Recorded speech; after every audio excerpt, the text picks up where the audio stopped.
once again, coming to you live from California.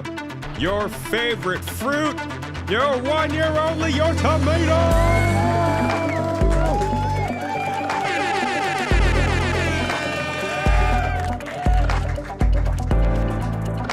It's Friday, everybody. Yeah. I'm sorry, I have a little bit too much fun with that. Hey, everybody, what's up? How you doing? Hello, welcome in. How's it going? Good to see you. Hi. We had some technical problems this morning, so there was a little bit of a delay, but I think we're here. I think we're good. If you can hear me, then I think we're cool. I'm a little cold today, so I'm gonna stick to the robe. It's nice and cozy in here. And I'm not complaining at all. I realize that where I am, it is particularly not cold compared to a lot of other places. So not complaining, just it's a little more chilly than I'm used to. Is the sound good? Can you guys confirm? Are we balanced? Or is the music just like this and you can't hear me because I'm being drowned out by the loud music? You just got out of bed. It's Friday, you ain't got no job. I'm like literally wearing a robe. It's almost like the no job vibe, but I am technically working right now. Hey, I'm gonna go ahead and remove this from the computer screen back here so you're not seeing me twice. It's cold for California. I've lived here all my life. It's not even cold for this area right now. We've had a pretty warm, winter period. It's like been frost on the grass maybe one time. It's really weird, but this house specifically, I don't even know how to I guess this house has very high ceilings, so it's hard to warm. So it actually gets pretty chilly in here. Oh, I got the tea this morning, folks. We're going to go over the monthly report. So oh, sorry. Kicked my camera. That's part of our technical workaround today. We're going to go over the monthly report for Star Citizen, November and December. That is because I think they're just a little bit too busy around that November period to do the November monthly report in December. So instead they wait and they combine them both and then ship them to us in January. This one is late though.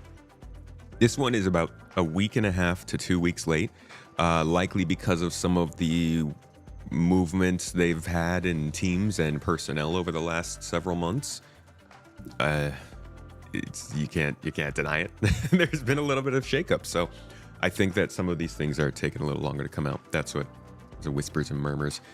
But we're going to go over this today to kind of understand what the development was doing at the end of last year. This isn't necessarily going to tell us for sure what's coming in the next update. This is more of a kind of maybe, because if they're working in something in November, December, you know, CIG, they'll get around to January, February, and their priorities will shift, and those things that they were working on will come out in a year. So we'll read into this a little bit. We'll assume that a lot of this is continued development and is looking more like a 4.1 kind of edition. There's probably a lot of 4.0 and 4.0.1 stuff in here, but none of it is guaranteed if we haven't seen it yet. The best way, if you're new to Star Citizen, like relatively new, maybe in the last year or so, and you're kind of starting to follow more of the development, or maybe you're just jumping right in, one of the best ways to recognize what's actually coming to Star Citizen is correlation. They have multiple ways of releasing information. They have their, devs are just talking on Spectrum. We have monthly reports every month like this. We have Inside Star Citizen. We have Star Citizen Live. If all four of those things are ringing with details of something, then it's probably coming pretty quickly. Monthly report is usually a good sign that something is coming within the year.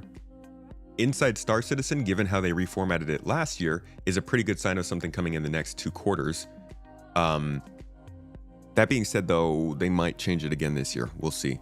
Star Citizen Live, pretty much same deal. But if you're seeing something in all of those different categories being discussed, it's like guaranteed to be coming sometime in the next few quarters. That's just the way that they operate.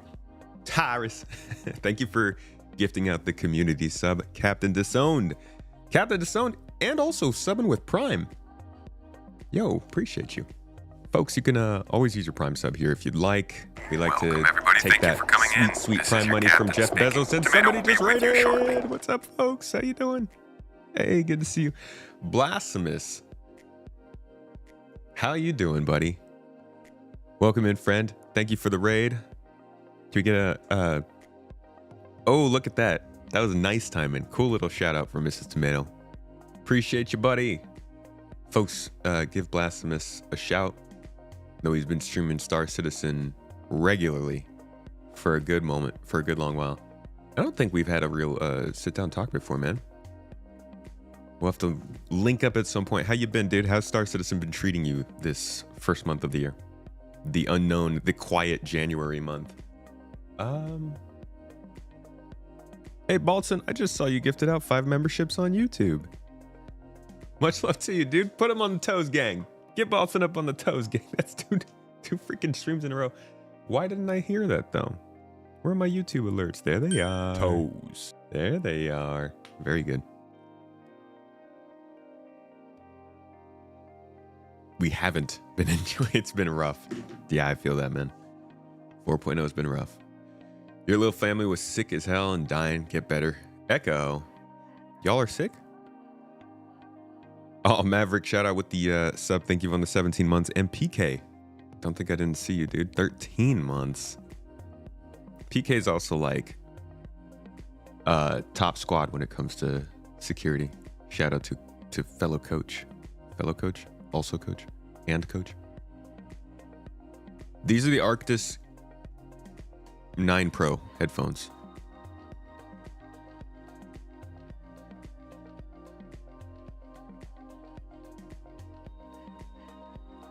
Say hi to everyone. Echo, why don't you say hi to everyone? Dang it, I keep kicking my camera. Echo, why don't you... Now it's too far away. Why don't you go through chat, Echo, and say hi to everybody in chat. Come back closer to me, camera. Come on. There we go. Good job. All right, Colt. I got you guys. Colt Kimber, Space Marine, Mrs. Tomato, of course. I see you. PK Payback, Maverick, Vassin, Brigadier, Baltzen, Stacy, Chatman, the Chatman. Sorry, I just have to for Chatman. Shaman. Good to see you, Space Marine, again. Said your name twice. Unbackable. Welcome in, friend. Emperor Pew Pew. Can you imagine, like, actually having an emperor named Pew Pew? I guess you would...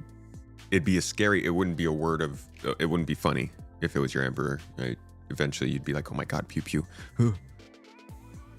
Where is this info coming from, Patrick? The info that we're going over in this stream? This info is coming from the monthly report. From the mouths of CIG. They give us an update every month on what they're working on, and we can kind of discern from that what's coming in the next quarter or so. Or 2, or 3, or 4.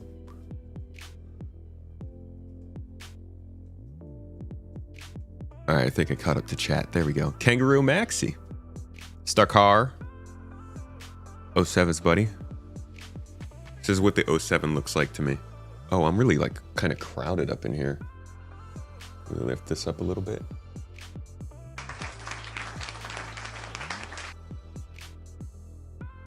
Better. Like the 07, look, it's like this. Like, how do you make a 7 with your arm? Ah, it hurts, dude. That looks like a 7, right? No, I gotta bend my hand. There we go. That's... Ugh. So it would look like this. Oh, it hurts. Huh? That's not a 7, though. This? Nah, that's not right. You can't salute like this. You gotta bend at the wrist. You gotta bend at the wrist, and it's gotta be... Oh, it's backwards? My arm doesn't bend like that. My left arm, I can't use that. That's crazy. Yeah, nuts. Just wait till you're in your 70s. You will spend way more time in your robe. Will I also be able to do this better? Ow, my shoulder. Maybe more as a kid I could do that. Maverick, thank you for the 10 bits, dude. Pushing us close to a... Oh, we're on a hype train. Yo, Twitch. Can we hear it for Twitch, please, everybody? Thank you. Freaking hype train on Twitch, guys. We haven't even started the monthly report. You whales. Appreciate you. Thank you for the bits, Colt. Bend at the elbow. But that's not right. That. Come on, y'all. Does this really look like that?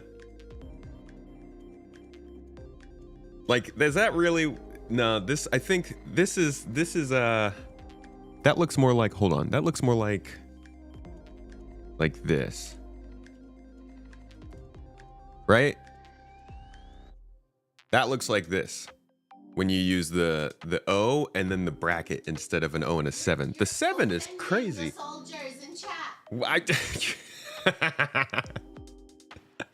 I'm wait.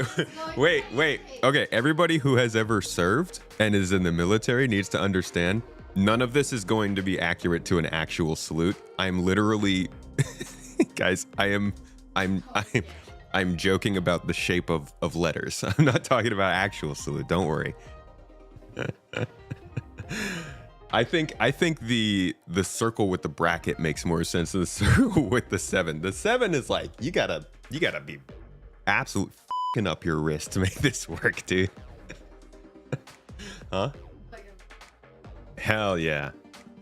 They gonna make so much fun. I mean, Star Citizen has a lot of military folk in here, and honestly, they'll probably report me because I was born on a military base. But you know what? I appreciate any service anybody's ever done, because it's not always easy. It's not always your choice. But you know, you're doing good things, huh? That's what I was saying. Thank you, military people. My mom's a military person. And like I said, I was born on a base. You started a new cyber war. Let's all talk degrees. This is now a geometry session. All right, I'm over this. Let's get to actually Star Citizen stuff like we were here for. I'm sure there's plenty of people sitting there waiting. Like I said, this is the November-December monthly report. And it's gonna have, I think there should be some interesting stuff here. As always, we're going to be starting out with AI. AI always gives us the best display of how they at least used to. Hey, hype train's all done. Thank you guys. Appreciate y'all on Twitch. You're great, folks. Make sure to press that little treasure box. I don't know what that is. The AI teams, I think, give us the best look at how they formatted the company before, which was in tech teams, feature teams, and content teams separately. One of the big things that they're trying to do now is start to both branch these more so that they're working together, but also make sure that the content can be delivered separately from what the feature, like the feature doesn't necessarily force them to, how do I put this? Them completing the feature doesn't force them to release the content. This is not, I'm sorry, this camera setup is just, it's a little too zoomed in for me. All right. O bracket. Yeah, there you go.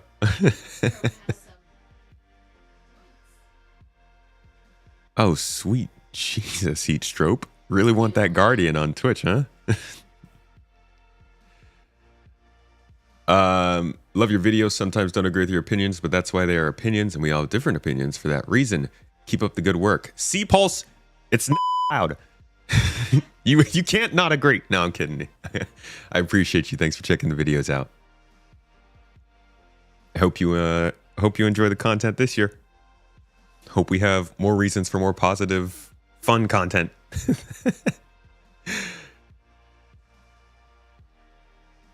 Can Sandy bring back focus and completion to the project, or are we entering a fatal downward spiral? I don't know why she would have anything to do with it, but I think that CIG is doing okay for themselves.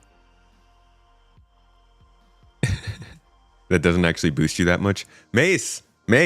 It's a money sink. Let it go. Let it be. Okay. AI content. Sorry, everybody. The AI team ended 2024 progressing with tasks for Alpha 4.0. This involved adding and validating social AI behaviors across the new stations and outposts to ensure NPCs are positioned and path find correctly through each space.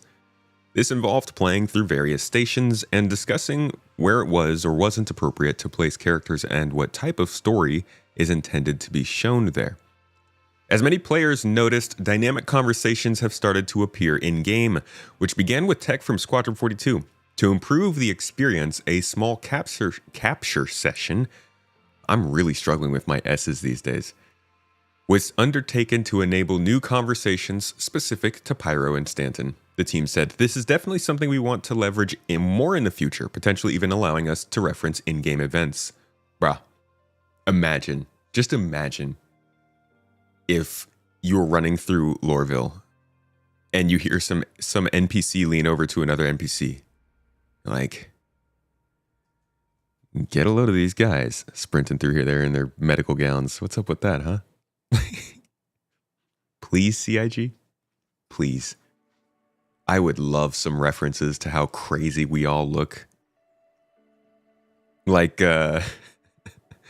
it's like, imagine if there was some kind of trigger that an NPC could have where they just had like an if-then statement. If player jumps within proximity of NPC says, "Get a load of this guy, won't stop jumping," huh?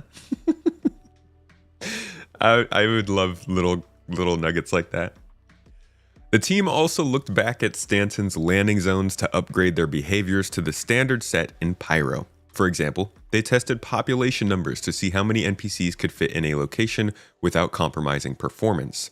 Though the numbers still aren't where they would like, particularly in the bustling metropolis of Area 18, it provides valuable insight as they begin to experiment with creating environments with denser populations. Man, I really want to know what we can push. That would be, because there's definitely, like, we all know in-game cities, and we've all seen what, like, all these different games want to do with in-game cities, and then we kind of get the reality, and it's like, well, this feels like a city, but it feels sort of like this feels more like an American city at 8 p.m. on a Thursday night instead of, like, I don't know, a European city on 8 p.m. on a Thursday night. Like, the cities still feel relatively dead, even when there are characters walking around. So I'm interested in seeing what they might be able to do to make the landing zones feel good, especially the cities. There have been some times when there's like a glitch and you'll get a ton of NPCs loaded in one place in a city, and for a second you're like, wow, I live in space. And then they glitch through the floor and stand on the table, and you're like, oh, never mind. Nice cheeks, my dude. That would be a good one. Oh, no, butt cheeks, not my face cheeks. Although. Fix the standing on tables and chairs. Who raised these animals? Guards at Lorville Central Business District will shoot you if you don't come in wearing a suit. Hey, man, I'm all for it. I at least got a polo. Do you like polos?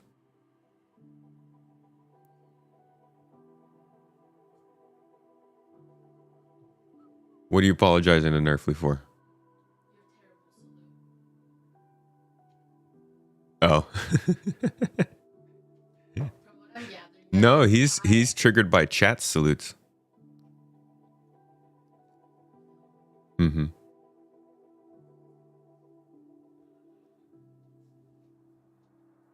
If player emote equals T-pose. If player emotes, then T-pose.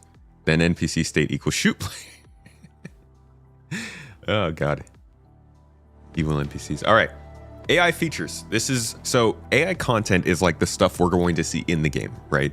Dynamic conversations, the mission stuff they're talking about here, population density, that kind of stuff.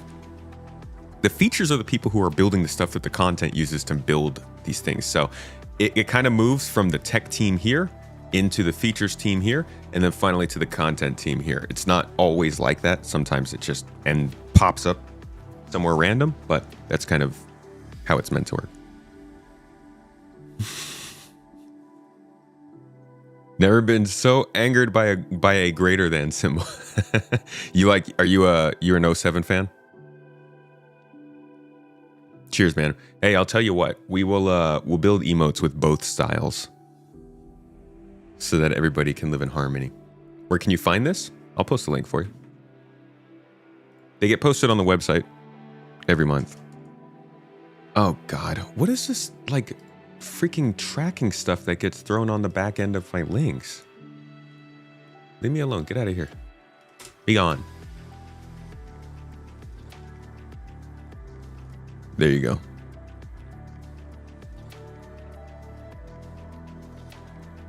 Okay, AI features.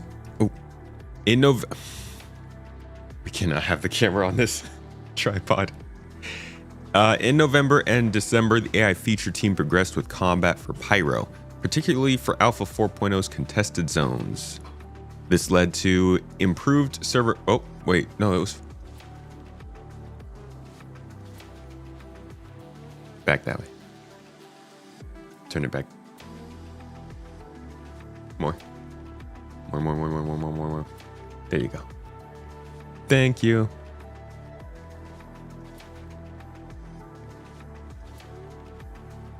Yeah, sorry guys. Our nice, great $500 camera that we got a year ago stopped working, so we have to use my phone as the camera. Because you know tech. All right.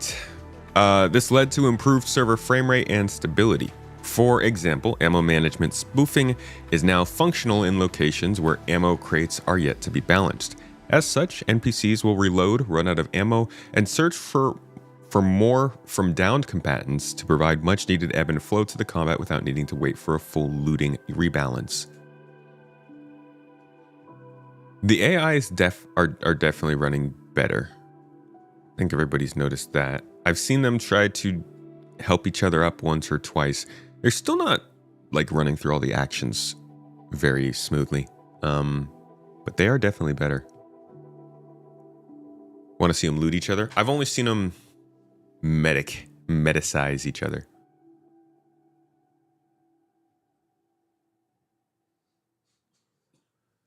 Time was also put into polishing, reloading, and ammo management animations and behaviors to ensure they're ready for Alpha 4.0.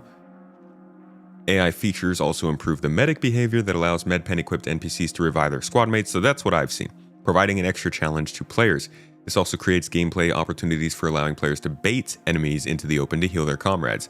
Dude, I can't even bait an NPC by shooting my gun in front of them. Like, let's hold on. let's give them the ability to perceive just like normal things. Then maybe they'll start using teamwork. I don't know. I think like they work, but I would never think to bait an NPC at this point in the game's performance. Nerfly, I apologized, man. I genuinely don't mean any offense to you guys. I'm sorry if you're offended by the emote or the way that I was saluting. I was just talking about the shape of the things. Anything about salutes, guys, I am sorry. Okay, I hopefully apologize. I have full respect for the military. Like I said, my family's military. I was born on a military base. My wife's family has been military. You've got 11 admin key cards so far, and the AI is very aggressive at pushing you in. I'm not gonna lie, I don't know what 1 PP is. What is 1 PP? Is that one of the space stations? I do think the AI is definitely more aggressive. Would you say that you can tell they have different traits when you're fighting them? Like, do you have some people who are clearly pushing forward while some are hanging back and hitting you from... Oh, first person perspective. Okay. 1 police plaza, Konpeki Plaza.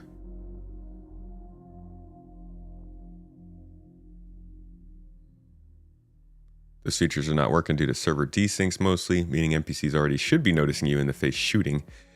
Yeah, I mean, it's really, sometimes I'll sneak into a base, like we were playing on Wednesday. Sometimes we would sneak into the outpost and they wouldn't notice that we're there, and we'd be able to get like a nice first shot on them. Sometimes they would know we were there. It's it's hard to tell what is perception, what's glitching, what's working, and all that kind of stuff, which is kind of funny. It's like we get put in the situation to test it, but then you can't test it because it's not working well enough. Okay, the team also fixed issues when cover is compromised to ensure NPCs respond quickly when ambushed. Bugs in defend areas were fixed too, which are used to shape the flow of combat and set up areas where enemies wait in cover to ambush players. So we saw some of this. Where are my files? Oh, it's way up there. Look at that. That's weird. Why are you hiding over here? Come on. Come on out. Nope. I hate this thing. Come on out. You're okay. There you go. All right.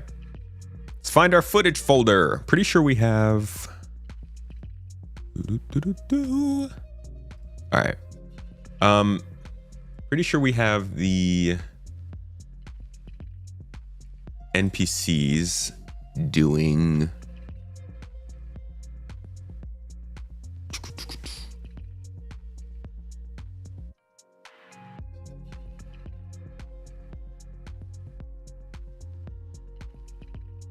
They showed this off at CitizenCon. Here we are. So Maelstrom is going to allow for destructible environments, destructible cover, the ability to reduce walls to rubble.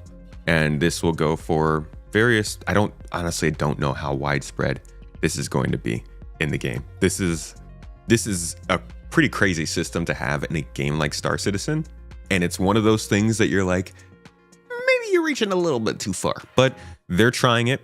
And this is essentially what they're talking about when they say NPCs will be able to respond to the cover moving. I think I have another... Do I have any other good shots of that? This one? Yeah. So you can see it here. How they're recovering to, or responding to different types of cover. And then dynamic objects will be able to have cover associated with them even as they're moving. I find it funny because this is like... You can tell this Ursa is not actually rolling. It's just sliding across the ground. Like I don't even think it's moving straight. I'm pretty sure it's just going slightly sideways. Balsa, thank you for the super chat, mate. Appreciate you, buddy. YouTube, where are you? Why didn't I hear about that? Do your job. Much love, friend. Old feet.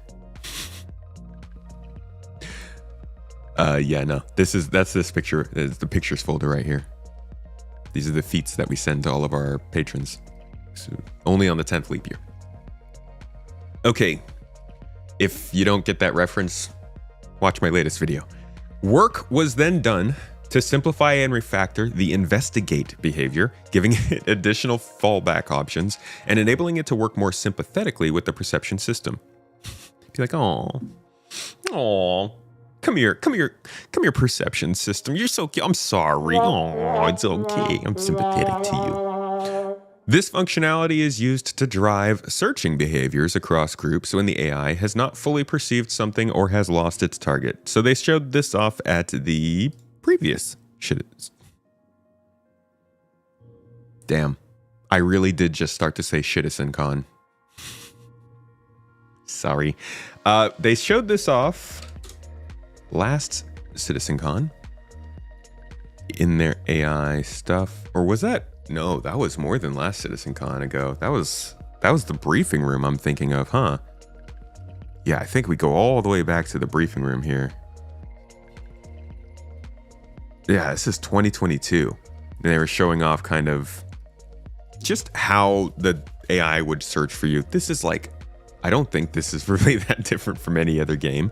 It was just showing that they got it working, I guess, in the engine. And then they kind of showed it working in the Squadron 42 environments. Just that like AI would dynamically be checking different ports that you could travel through and all that kind of stuff. Like it's good AI work. It's nothing groundbreaking, but that's, I think, what they're referencing here. It's a knock-on effect. If you're going to do cover mechanics for NPC and want them to use it, they need some way to know what's cover and what's not. Yeah, absolutely. Or else they're going to have some trouble covering, I think. Hey, Tekna, good to see you in chat. In their internal testing, all works fine. What I wonder is if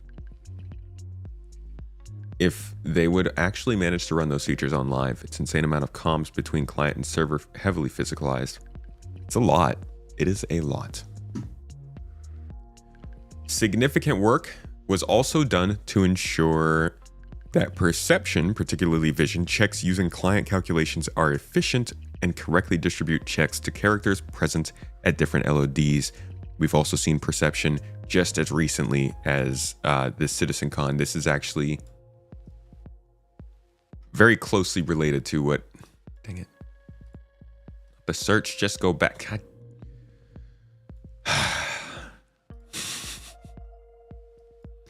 That's why we can't have nice things.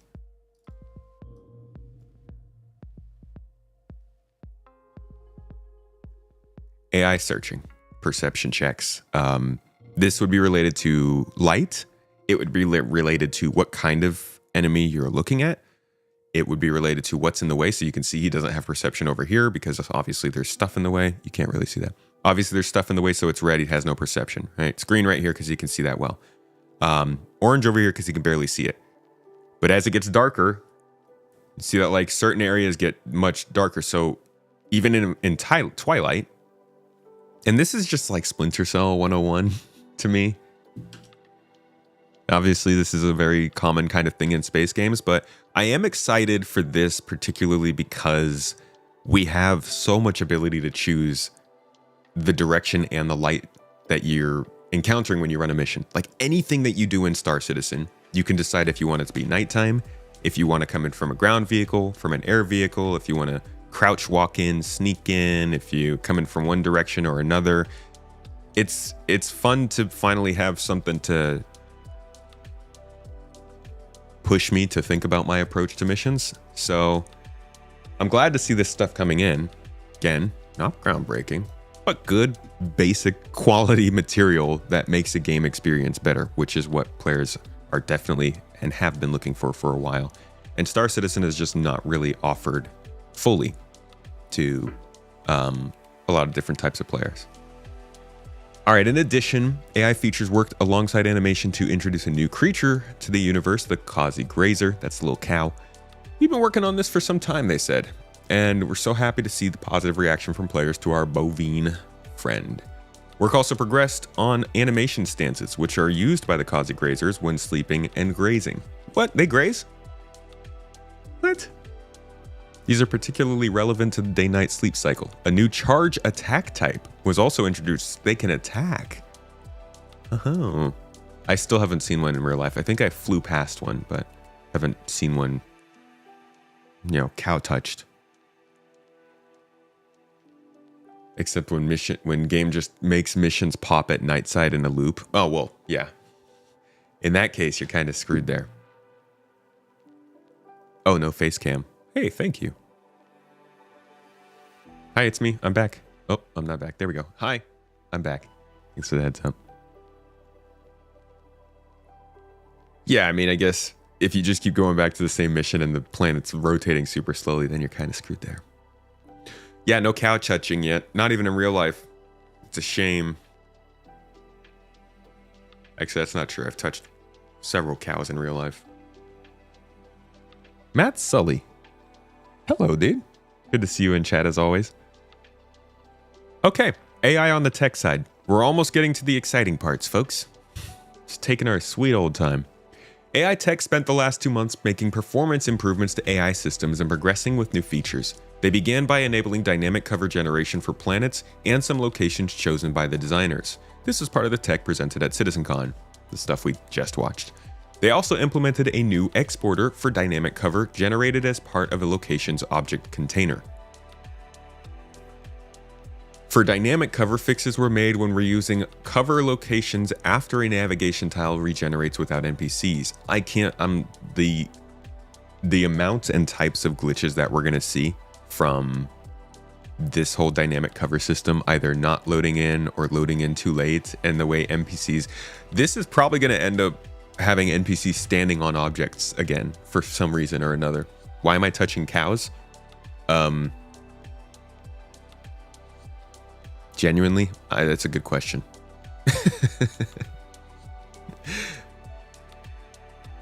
I would say the first couple times I've ever touched a cow, it was because they were on our property, on the farm. It's probably the only times I've ever touched a cow was when they were on our farm. You should have seen Lord Skippy though. That man, he made friends with the cow. He went out there, he went out there and talked to it, gave it a little pet. Cows are very cute though. They're good friendly animals. Like if you come across one, they're totally fine to touch. Just give it, you know, say hi. Head to hostile DCs on a fresh server. There are pushers, naders, flankers, and snipers. There are snipers at DCs. That sounds boring. Skippy went drinking with the cows. Dude, I wouldn't put it past him. Lord Skippy is the most freaking traveled person. Every time I talk to this man, he's in a different state. But he's supposedly supposed to be putting stuff into space at the same time. I don't know how he does it, okay? And then he's also like modding the stream. Cows are utterly cute. Cult. Dude, where's that rim shot? I'm supposed to have that on here for all the best jokes. You guys have such great jokes. Do we not have a rim shot sound on here? Shame. Shame on you, Road, for not having that easily retrievable. Hold on, let me see if... Let's see. Hold on. Might be able to make this work. Oh, no, I see. I got to choose the file. I don't have the file for that. What happened to your guys' files? Y'all had it. Maybe TurboTax has some sounds like it. It'd be so funny if I just had a button. Have you done your taxes yet? All right. That was the best joke. Let me see better from you, Abs. Stacart, listen, man. That's what they called it in the file, okay? You take of it what you will. They said it was a rim shot. I'm going to call it a rim shot. Your mind, not mine. Okay, where were we?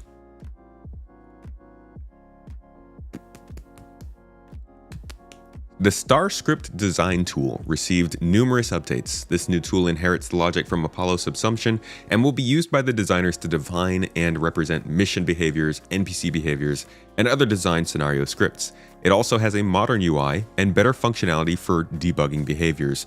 I'm pretty sure this is it right here. I'm not sure why it's all the way down here. Yeah, so this is StarScript. This is, wow, is this what Apollo looks like now? All right, y'all know what time it is. Time for us to look up Apollo Subsumption again. We do it all the time. If you're new here, welcome to probably something we do, I'd say every month. We go into my file archive and look up what Subsumption is. Subsumption is the tool they use to build the logic for both AI and for missions. So very fancy if-then flow graphs with a whole bunch of other details thrown in there. The first versions of it we saw back in 2018 looked like this. Obviously, pretty functional, maybe not the most pretty looking thing. But honestly, I don't think it's that bad. And this was, when was this? This was 2018, this was recorded. From there, we moved forward a little bit to 2023. And you can see it's like kind of the same, mostly. It's still the general same setup. Slightly cleaner interface, version 1.0.92. Or 1.092, sorry.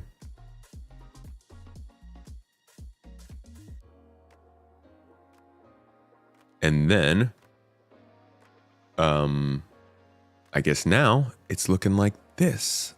I don't know if this is actually, it does specifically say StarScript, so this might not be the same tool, but it might also be the same tool. I can't know for sure. But you can tell that their UI interface is from their perspective. Because remember, they have developers making UI for them and UI for us. Like, we want good UI, but they also need good UI to make a good game. And you can tell it's getting better over time. Took a little while though.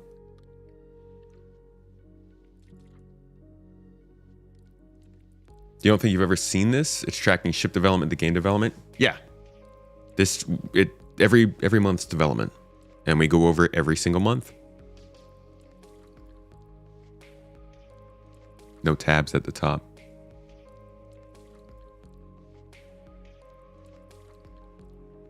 at the top of the old subsumption program. Did I say Apollo? Does that mean your med ship is coming soon? I mean, even outside of the Apollo tool, yes. The RSI Apollo is coming soon, I think.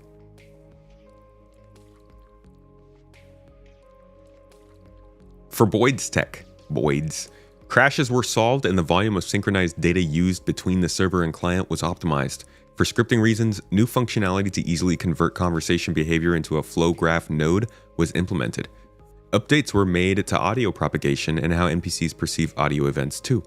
Ship AI behaviors received a lot of attention, including improvements to quantum travel to better handle failures and updates to reinforcement behaviors and collision avoidance logic. Hearing that NPCs will start to quantum travel, any possible sign that... Oh, I'm sorry. You thought, no. This tool, this isn't tracking development. This is an internal CIG tool that they use to build missions in AI logic. No, so when I was talking about tracking development, I was talking about the monthly reports. Any sign that AI might start flying around on their own in space and traveling and doing stuff is like one of the best things I can think of to find in these monthly reports.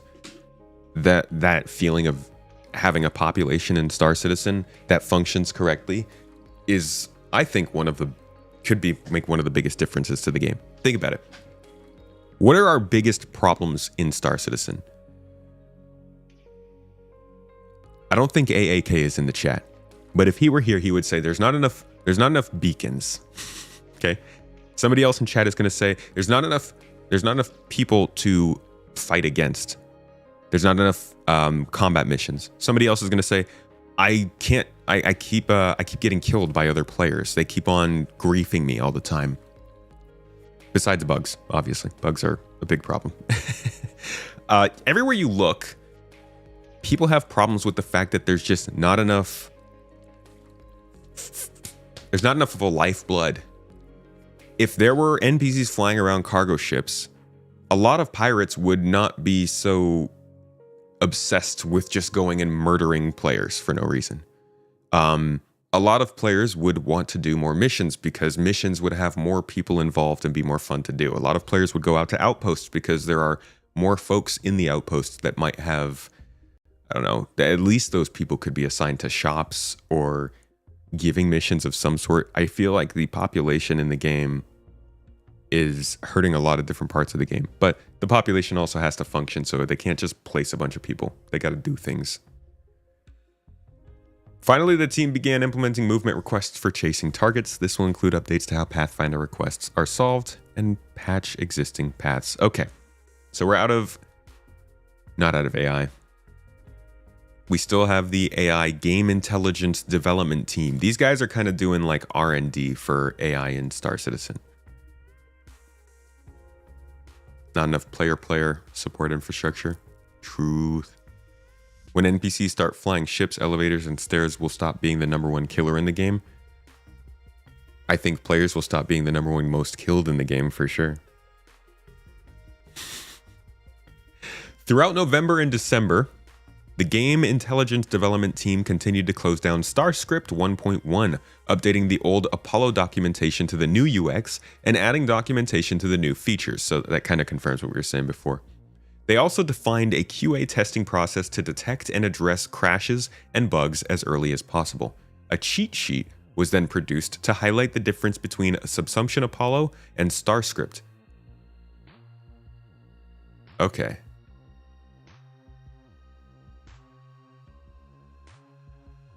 Huh. That makes it sound like I think Subsumption, I think Apollo is legacy. I think they're getting rid of Apollo and StarScript is the name for the new software. They probably said that in a previous monthly report. I'm just forgetting. This sounds to me like they are completely retiring this software, right? This Subsumption software that they were using all the way up until version 1.092 back in 2023. to now StarScript version, what did they say? 1.1. Yeah. So I guess maybe StarScript 1.1 is subsumption or Apollo 1.1. Do we have a video of StarScript? No. We have not seen StarScript yet. We've just gotten some screenshots and pictures of it. Do we know when engineering is coming yet? I would assume 4.1. So April, March time.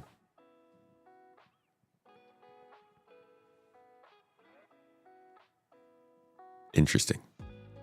Okay. Following this, the game designers began using StarScript 1.1 and made requests for features and visual additions. The navigation graph was implemented for StarScript 1.5 alongside a selection of icons to represent key elements such as the event system, external system, and sub-activity selector. This is actually very encouraging.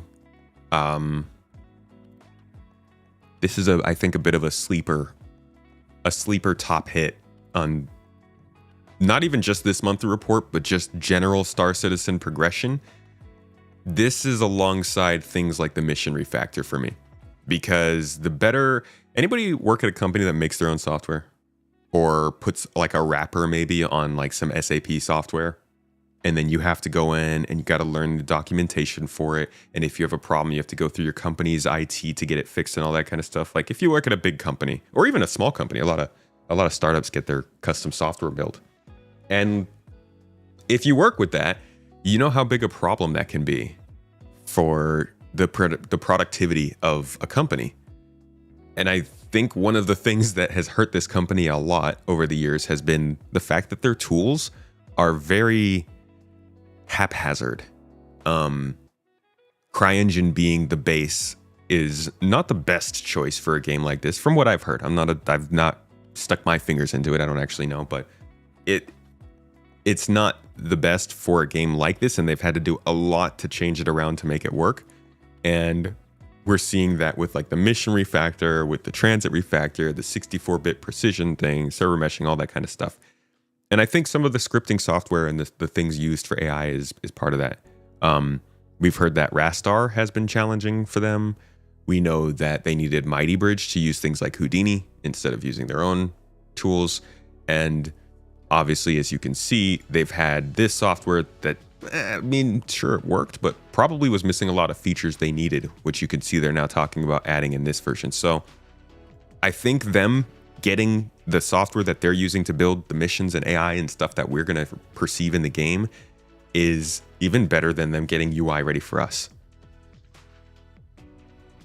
It's one of those gifts that keep on giving. These people finish their job. You got dozens of other people around the company who can suddenly start doing theirs much better. Were the Elliot mission making videos StarScript? That was Apollo. So that was here. This is what you were looking at there. And as you can see up here in the top corner, it is subsumption version 1.092. So again, I think this is the Apollo subsumption system. And they have now, what is the freaking word? Dilapidated? No, that's not it. They've done the thing. They've retired this and turned it into StarScript 1.1.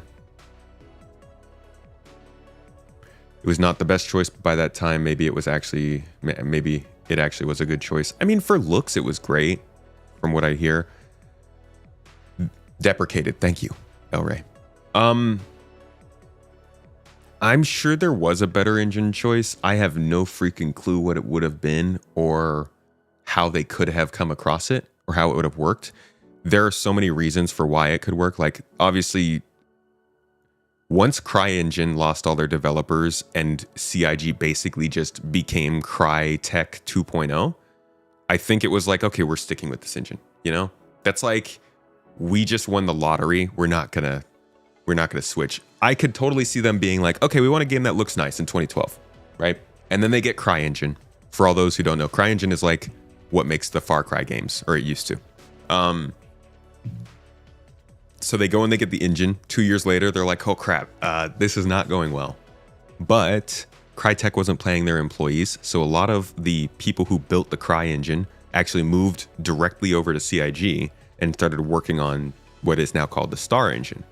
So late 2014, they might have been like, this is really challenging, but we've basically got a team that could build its own game engine. That's pretty rare. You can't do that very much. And that also might have been what helped to push development further. They realized they could build their own game engine. Suddenly you got years more of development making sure that works correctly. Was it worth it? We'll find out.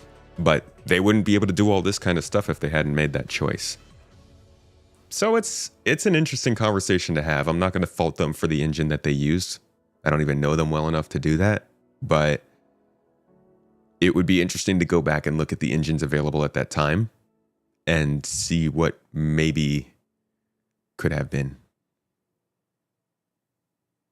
Far Cry as opposed to Crysis as a reference point for Crytek just blew my mind. Believe it or not, Far Cry is more well known than Crysis in this day and age. They did so much work to make CryEngine do what they want. They have essentially made it their own. Yeah. Unreal, I don't think would have worked. I don't think they could have used Unreal or Unity. I think that would have cost them too much money. They would have had to license something from somewhere else. Frostbite, no. Snowdrop, I don't even think Snowdrop existed. Creation had just formed from the Gamebryo engine. And all of those are coming from big publishers. Like, they would have had to, I don't know what you could have done, really. I guess there are plenty of choices.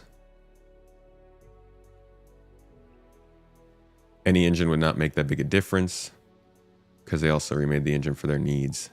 You're not an engineer, so I'm not sure about why they have chose CryEngine deeply. Yeah, I can't. I'm not sure. Yeah, Far Cry's still alive.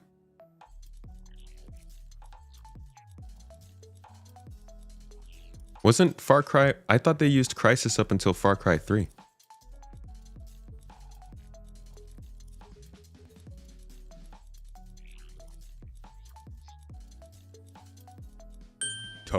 But yeah, we've had plenty of talks about engine stuff. We could talk about that more too in the future. It's fun to talk about. Zalfin and Mr. Hamo, thank you for the subs, folks. Appreciate you.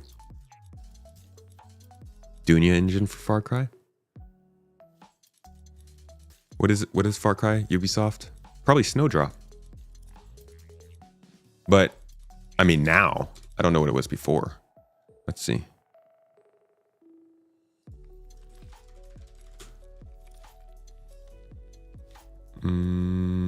Dunya. Yeah, you're right. Why are they using... Wait, does Ubisoft use two different engines? So CryEngine 1 was used for Far Cry. And then what, they switched to...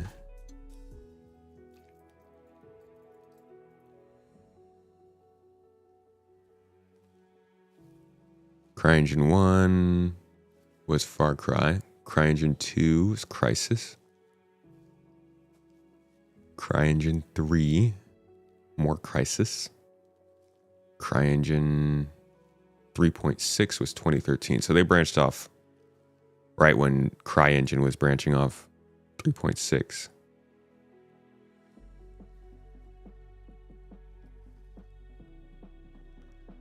Okay, so then what did hold on, what did Far Cry 2 was Dunya? Havoc engine. Holy crap, dude. They use a lot of engines in that company. What about the later ones? Dunya. Okay. That's weird. They must use Snowdrop for their shooters, huh? Oh, it's massive. That's why. Okay. So this is like what they used for Star Wars Outlaws. Probably for the Avatar game. All the Division stuff. Game engines are weird.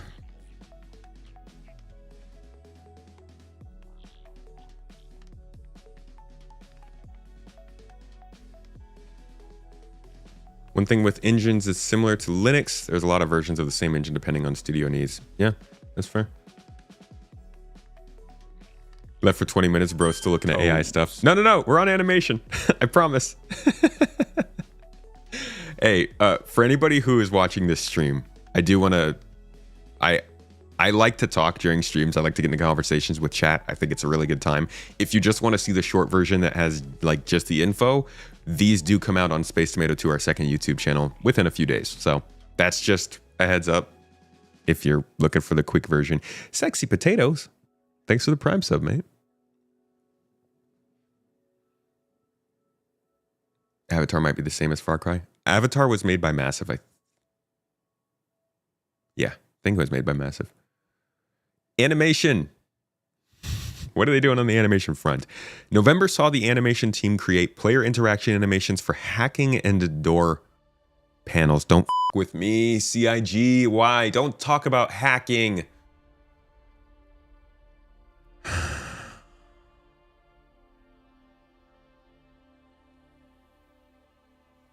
They hurt me when they talk about hacking, man. It's like hacking is like new age salvage.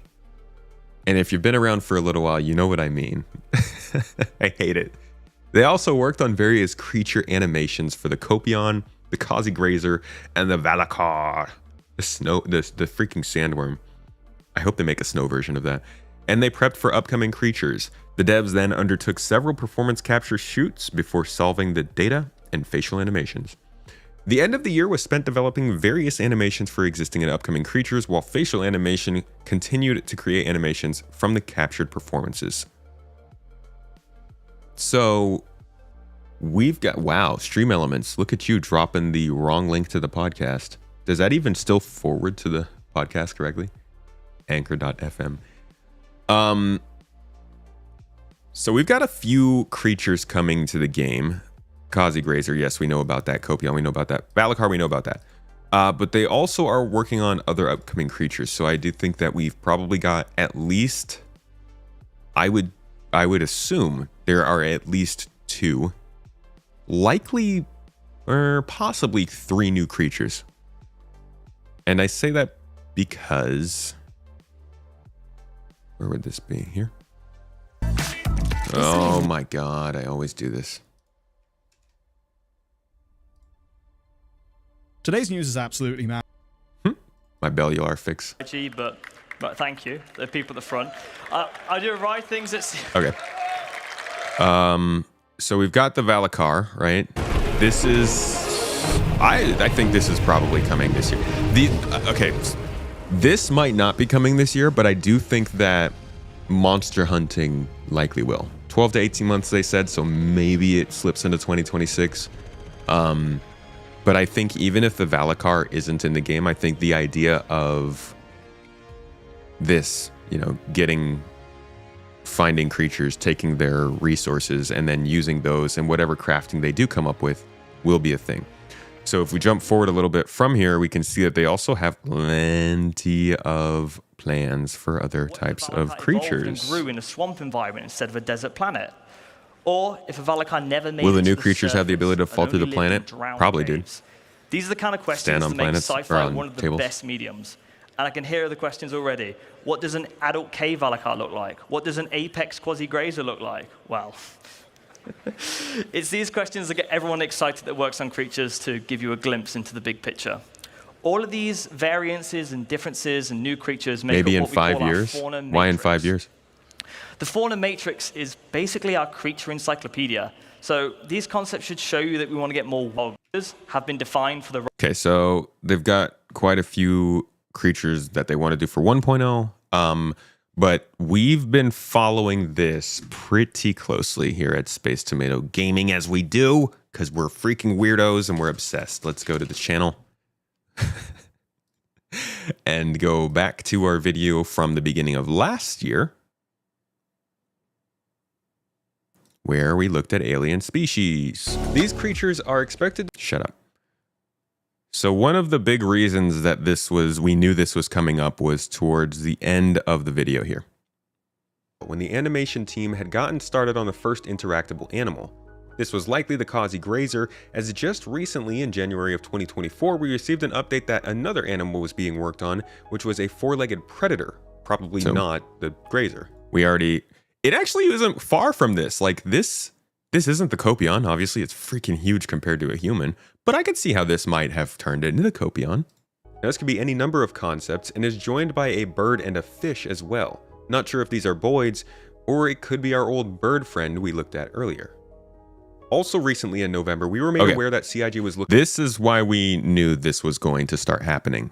A year and a half ago or so, this position went up at CIG, They were looking for a senior AI designer who was specifically looking at things that have to do with behavior trees and ecosystem. Looking for a talented individual who could completely own the creature pipeline and put the work in behind launching these assets in the game. And that's something that we've seen in other parts of the game, weapons, vehicles, ships. They like to get people who can like fully get, I mean, this is probably pretty normal. You get somebody who really knows one part of that game, and then they can reach out to other people to have them help create that stuff. So we knew in the end of 2023, they were setting up their creatures pipeline. And that's why we are now starting to see creatures come in. And they are now starting to talk a little bit more about regular creature development coming into the game. Each of our planets feels. And then we see at CitizenCon when they show us kind of what their plans are.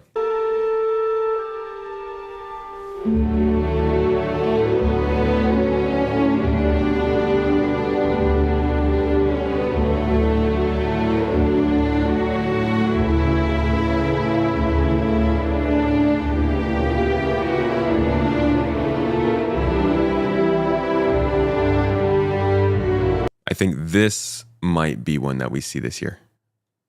It's the Pyro Crab.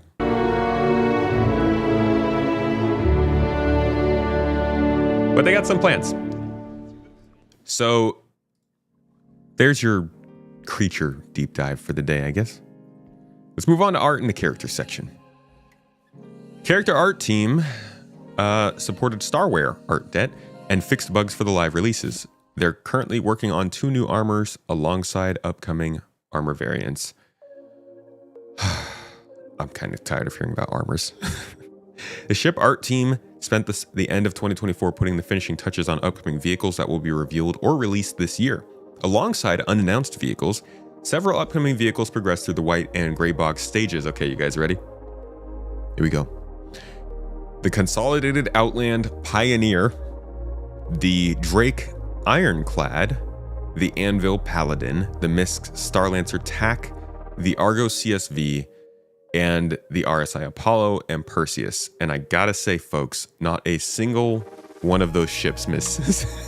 Those are all very interesting things to be seeing coming into the game and being worked on. I don't think we're gonna see the Pioneer come out. We already went over that earlier this week. But I think all of the rest of these very much could come out this year. The only one I would be cautious of holding out expectations for would be the Ironclad. Starjump thinks the Perseus could be the Invictus sheep.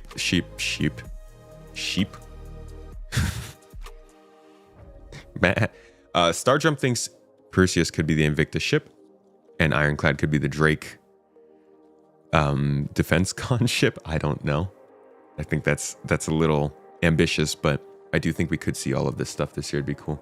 Why only scary looking creatures and no cute ones? Oh, I think the cows are a little cute. They got the space cow look to them, right? There were a lot of scary ones though, huh? Let's see, hold on.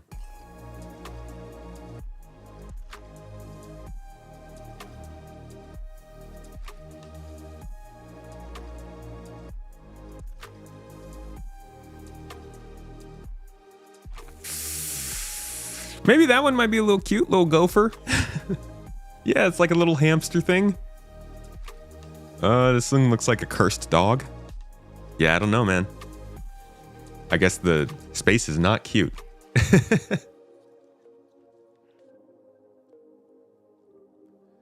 Okay. Community stuff. Core gameplay. This is the exciting part. Wake me for Vulcan and the Crucible. I can't wait for the Vulcan. You just want medical beacons to work? You think Ironclad Q2? You think so? All right. All right. Core gameplay. The teams were heavily involved in addressing stability and performance issues found during Alpha 4.0 PTU.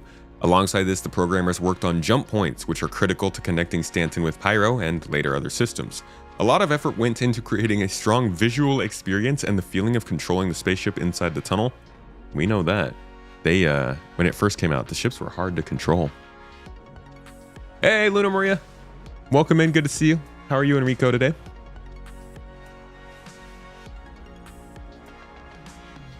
You're half hoping for an Ironclad and Invictus as well? That'd be pretty wild. The new mission system received the final critical changes to prepare it for the new server meshed environment. This overhaul is important to ensure missions persist as players cross between server boundaries, on server crash recovery, and between different servers. As the system was completely overhauled and most of the scripting logic rules changed, all mission archetypes need to be rewritten. A lot of teams supported the transition and setup of this content by helping locate and identify problems. I want to be super clear here, and might even clip this out as like a short. The mission refactor was one of the most crucial things this game needed, because how many of my friends out here have ran 5 different missions and only completed 0 of them? Or you completed a mission and didn't get paid for it, or you completed the mission but couldn't turn the box in, or you completed the mission but the mission objective just never went away. So many different problems from missions over the years that they have waited to fix, because if they did the mission refactor before, they would have had to then done this refactor again to the new mission refactor in order to make it ready for server meshing. So instead, they made us suffer through terrible missions for years so that they only had to refactor once. But now they need to refactor. Like the mission's still taking a while. So now I would really like it if they did work. Please. But yeah, that's the mission refactor, and they've done that with quite a few things, I think. And it's been one of the pain points of the game, because then everybody's sitting around like, why aren't you fixing these very obvious problems? And they spread themselves too thin.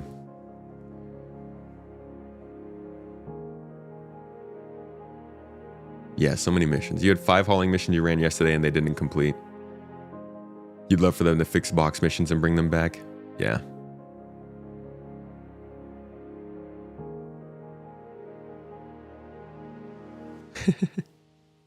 I will say this. This is not unsimilar to what happened when we went from 2.6 to 3.0. Way back in 2017, when they dropped 3.0, we actually lost a lot of the missions that existed then. You may have over the time since then heard about the famous Tessa Bannister. She was a mission giver in the pre-3.0 era who basically gave out exploration-focused missions. People loved them. They were all voice acted. They were pretty good. And they disappeared with 3.0, along with several other missions during that time. So I was totally expecting that we might lose some stuff for 4.0. I'm sure it'll come back at some point, but this was par for the course. Got a pile of mission cargo piling in the corner. Just stacking the cargo in the corner until they can work. That's funny. They had to spread thin, or they could not imagine all the parts as an interlocking whole, which is what is happening now. I mean, they didn't necessarily have to spread thin. Like, they bit off more than their company could chew. And it took them a long time to get to the point where they finally had a mouth big enough to chew it. And so, yeah, they had to spread thin to handle that. But why haven't those come back? Those sound awesome. I don't know. In fact, there was a mention of it at one point. Let's go back. I bet you I can find it. Shout out to Starkives. Appreciate you. Pretty sure Jared mentioned Tessa recently because they were talking about missions. Yeah. You give me a freaking ad, I'll kill you. Thank you. Intended for these people, including Tessa. What is with the sound here? Bannister. To add a little bit. Based on our great mission givers and whatnot, and so it's actually there's actually this internal sense of we walk past like, oh, sounds gosh, so quiet to me. Remember this guy? And like, this guy was going to be cool. And is this volume sound okay to you guys? Well, yeah, you know, can you hear him? Pacheco, she was going to be real cool. It's like there's this movement internally. We would really like to get that going, get those back. I know the narrative team has so much intended for these people, including Tessa Bannister. There you go. This is when everybody was like, ah, he said it. A little bit more to it, the credence to those designers. Like the designer working on it is our former embedded QA, yeah, he became a designer, and so he came from our strong stock. Yeah. So yes. you know, we trust his abilities to bring the best. Can never overstate the value of starting in a QA and as a launching pad for almost every discipline. Pretty much 99% of all developers come from QA, and QA are the backbone, fundamental to every game studio. So, go QA. Yeah, I mean, I started in QA, but not at this company, years ago, you know, so yeah, offering Blizzard. A mission giver of 2 people, which is a new thing, which is partly probably why they're not in the game yet. So there's another challenge for us. So that, yeah, they head up like Crusader Security, and they would be offering security missions. And of course, there's Tessa Bannister, who isn't in the game at the moment, but she will be coming back. And She's yeah, the new Imperator. pardon? See, they just say that. They just say she's coming back, but they don't. Bannister, who isn't in the game at the moment, but she will be coming back. And so I don't know. She's the new Imperator. I'm betting. No, I'm reading Twitch chat. That's not. She's not jaded enough to be that sort of person. Provocative. Really. I'm betting that she ends up being like an exploration mission giver whenever they start getting around to those missions more. Okay. Where were we though? As the number of territories or regions served by one dedicated server increased, more features were found to have issues with authority transfer. Unique problems caused by ownership of the entity moved from one server to another. These issues proved challenging to address. But the benefits of more territories made it worth the time investment, can confirm. The teams were also heavily involved in new content, including contested zones, and took the opportunity to begin changing things to the PU, making changes to the PU login flow, including allowing players to spawn directly into their persistent hangars at their home locations. Okay. On my video that I released yesterday, Smolder, welcome into the chat. Thanks for coming to the live. On my video released yesterday, I did say that I thought the hangar spawn was a temporary thing. The more I think about it, though, and the more I think about what they're kind of hoping to do, I am wondering if at some point they're going to just make the landing zones similar to how the star system spawn works, in that you can pick which star system you want, and then you can pick which planet you want, and then you can pick which area in the landing zone you want. So you can pick Hab, Hangar, or maybe Commons.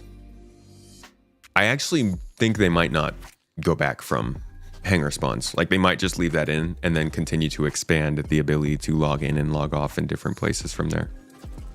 And this is sort of just the beginning of that change that we didn't know was coming until last year.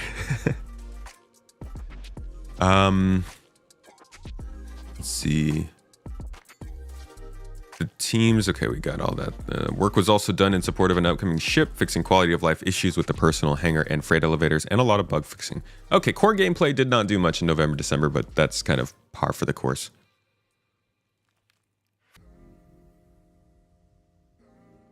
The end of 2024, this is the economy team. The end of 2024 saw the economy team adjust the prices of quantum and hydrogen fuel to account for new tank sizes. Prices of vehicle components and ordnance were rebalanced with the aim of turning the use of size 10 bombs into a serious financial decision. How much do those bombs cost now? Can anybody confirm? You think they'll have HABs built into the hangars? Oh, that'd be weird.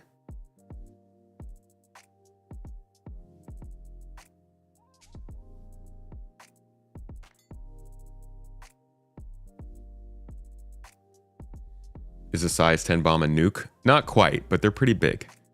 Like, everybody's gonna have a bad day if you drop one of those near them.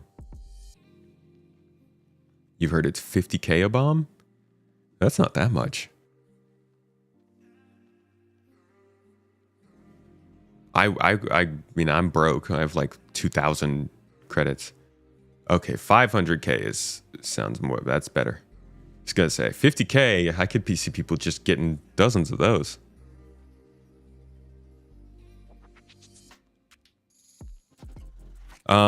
Yeah, so they're balancing the fuel tanks, the vehicle components, the ordnance. It's all good. Like, the economy's coming together. This is good news for us. but I don't. They still keep doing things like we still have the problems with duping, and I don't know. I'm happy that the economy is coming into its own this year, but I'm wondering how effective it's going to be with the current state of the game. I think crafting is going to make a big difference to the economy.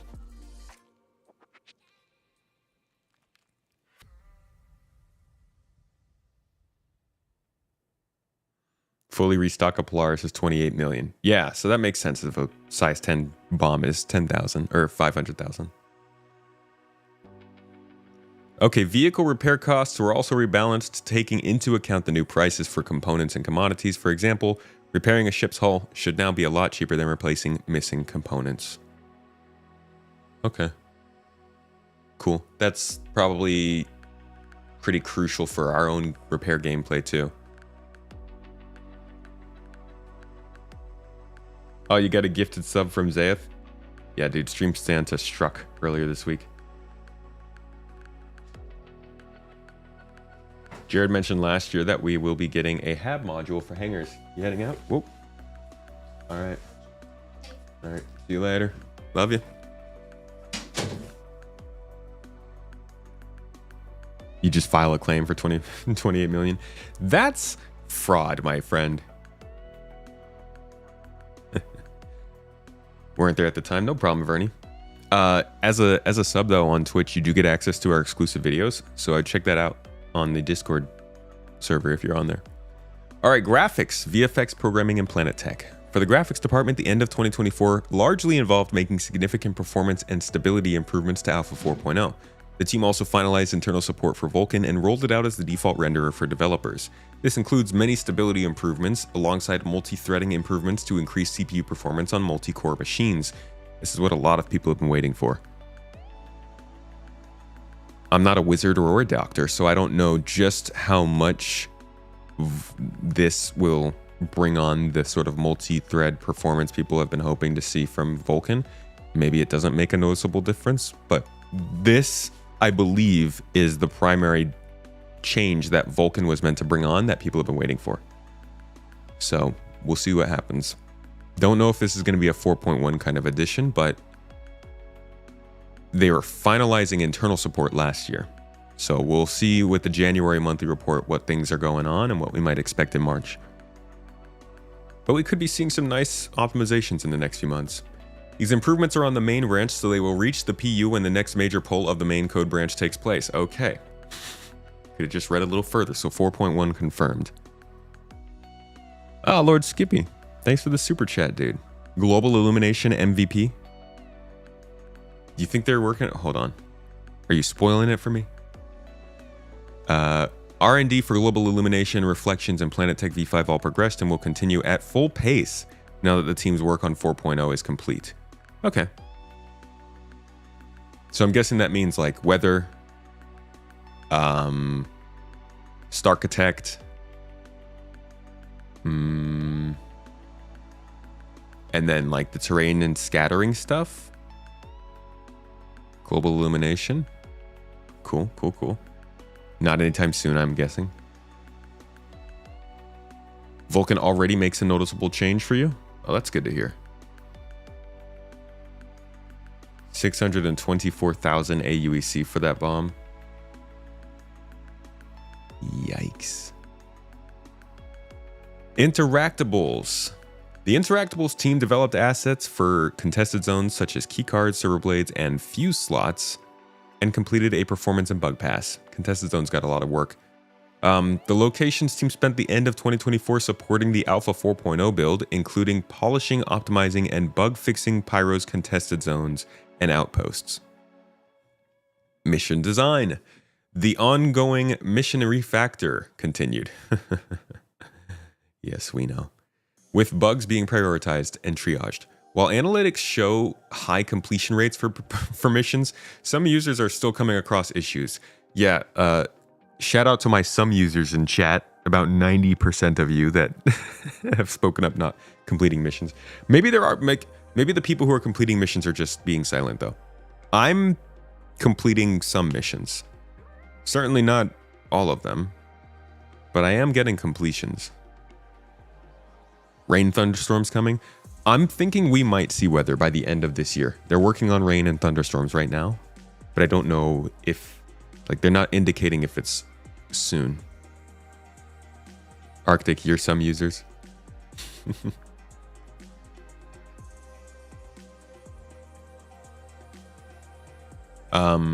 The team are currently attempting to reproduce and fix exactly what is causing them. Just make sure to turn on those reports for the bugs. Toes. Stop doing missions ever since you got your vulture. That's a good way to go. Use missions to get what you want and then go and do what you want after that. Sketto! Thanks for coming through for the monthly report, mate. Nobody gets as distracted as your boy does. Can confirm. People who are happy or that stuff works aren't complaining on the forums. I am definitely the kind of person who's going to speak out if things are working for me. And that's, I do want to try to encourage people who are in the chat, if things are working for them, you should speak out and let folks know, like, it is possible.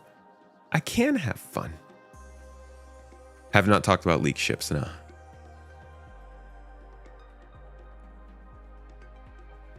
End of 2955, you're waiting to retreat into your Pioneer when building a base on a stormy raining planet. Camino? All right, let's move on to narrative here. Over the past 2 months, the narrative team focused on developing or finishing mission content text for Alpha 4.0. The addition of Pyro meant that there were dozens of mission archetypes with different complexities and steps that needed to be applied to all mission providers in the system. Narrative also worked closely with the mission designers to support the Stave Stanton missions. Stave Stanton? Shave Stanton? We're shaving Stanton today. Outside of that, evergreen work continued, including generating names and descriptions for items, liveries, weapons, and armor. The team also planned storytelling and character initiatives beginning in the new year.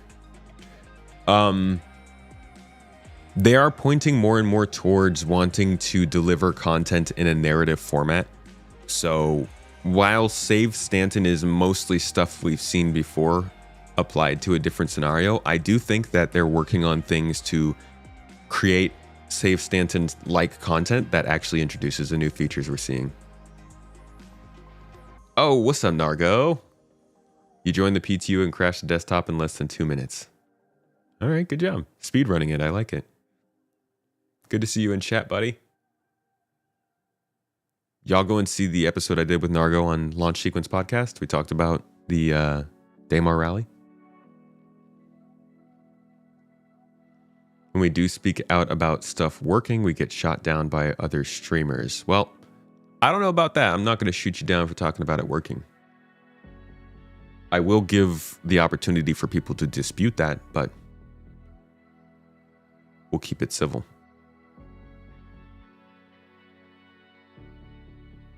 Completed a number of hauling missions in 4.0, but you had issues with support missions. Okay. Is 2025 the year of the Kraken? I don't think so. No, I don't think the Kraken's coming this year. First 2 weeks were great, but recently not so much. Okay, so there's been degradation for you.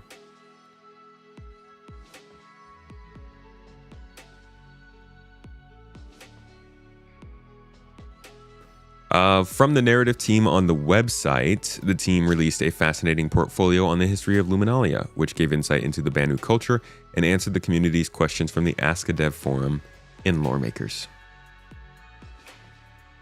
Online Technology in November and December finalized the back-end services crucial to several key features, including the mission system refactor, the entity subscription service and marker refactor, the scenario service, and the various social services updates.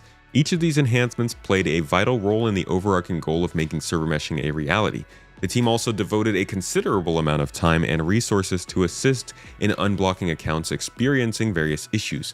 Furthermore, the team successfully released hotfixes to address these issues over the holidays.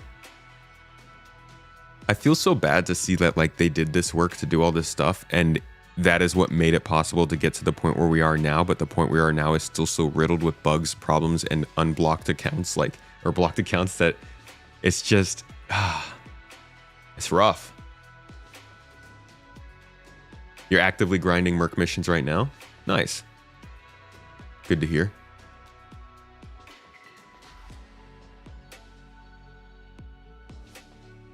Oh yeah, Jose, I didn't take you as speaking towards me.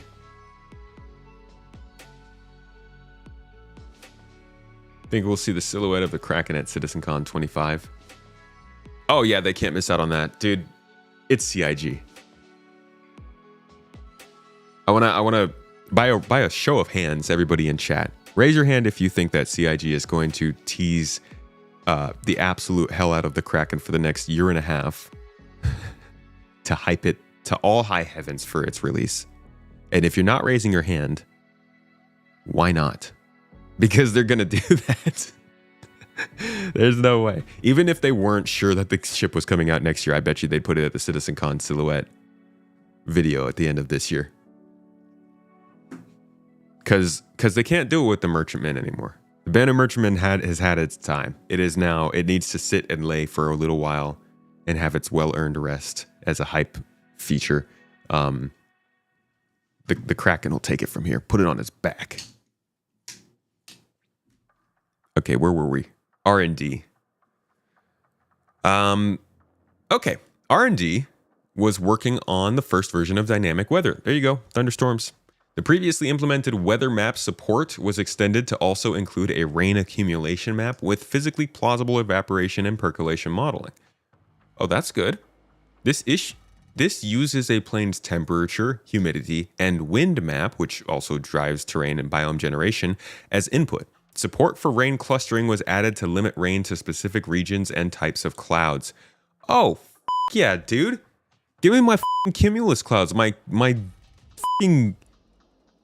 nimbostratus clouds with all the freaking rain and yes, I love it. Give me that good rain. I'm sorry. There's meteorological nerdery there for a little bit. You got to be happy for a rainstorm, especially when it could happen on ArcCorp. I feel like ArcCorp is not complete till we have rain in the game. And can I just give you a look at how long we've been waiting for this? Oh, can't spell CitizenCon right. Date, and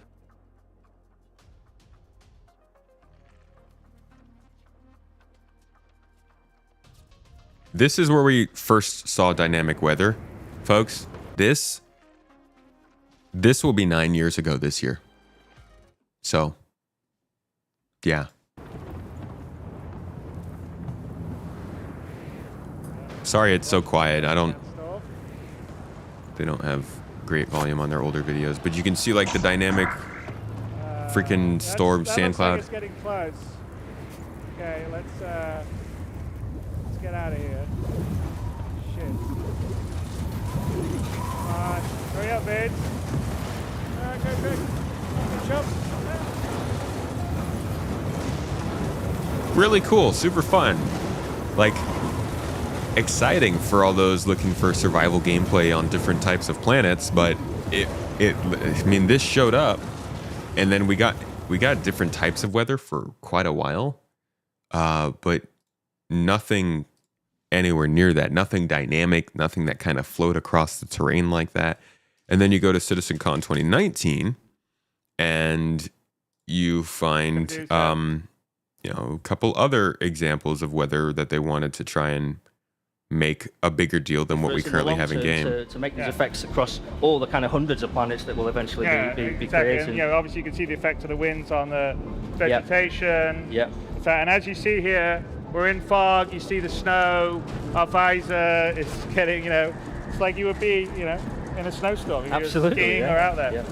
So we stashed the suit. We actually had a rover that we've stashed that goes in our carrack. So we're looking for right now. One of the things before we go on too far, the other thing is with the armor. So yeah, this was a show of the weather, and this is weather that we do have in game. So they were able to get this out, but it's not dynamic. It doesn't. You've experienced it. You'll just randomly run into a windstorm out of nowhere for no reason. Sometimes it will never leave. But there's not a rhyme or reason. You can't see a storm in the distance and be like, oh, we should probably leave. Or, oh, there's a storm, we have some cover, that kind of thing. That's what they're working on now, turning the weather that we already knew into something that's a little bit more logical. Hundreds of planets? Yeah, I mean, that's their plan. They don't have hundreds of planets now. You really want them to add more details to the in-game ship sale kiosk. Hate having to do third-party site or RSI site to see the deets. Oh, you're definitely not in the minority for that one.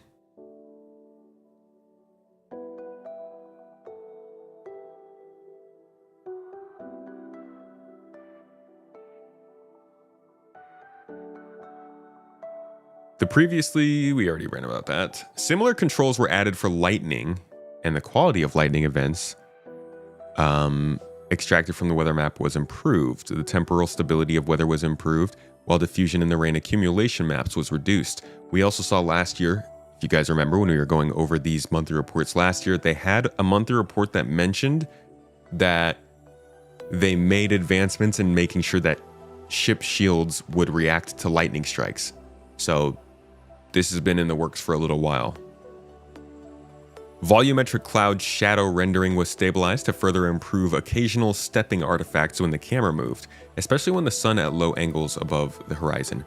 Additionally, various backend changes were implemented. This included introducing a dependency chain so that runtime generated cloud and weather maps and their dependence can update lazily. Also, weather animation states now propagate to all systems and threads working with them. So related gameplay and physics effects should be consistent with rendering. Okay.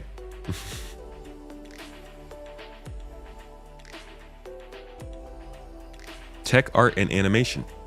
The tech art and animation team continued with a range of long-term tasks to facilitate improvements across the board. For example, despite technical challenges, they made substantial progress towards finalizing several creatures, ensuring they're ready to be deployed across various planets. One of the team's major milestones was the successful integration of new heads into the character customizer. I completely butchered that transition to a new sentence. Sorry if that was confusing. This enhancement will offer players more variety and customization options, further enriching personalization. A contingent of the tech animation team is currently invested in the development and upkeep of player interactions. Most recently, this included the Fuse puzzles. This is Fuse. Is that how you spell Fuse? Oh yeah, it is. Which were trickier to implement than you might expect. That's why they got taken out, I think. Tech design. Throughout November and December, the tech design primarily focused on the contested zones. Support ranged from setting up new entities, implementing gameplay and reward logic, fixing doors, hooking up lights and sound effects, and playtesting and iterating on the above. They also set up entities for the CitizenCon digital goodies pack and identified and resolved small and large workflow issues for themselves and other teams. VFX.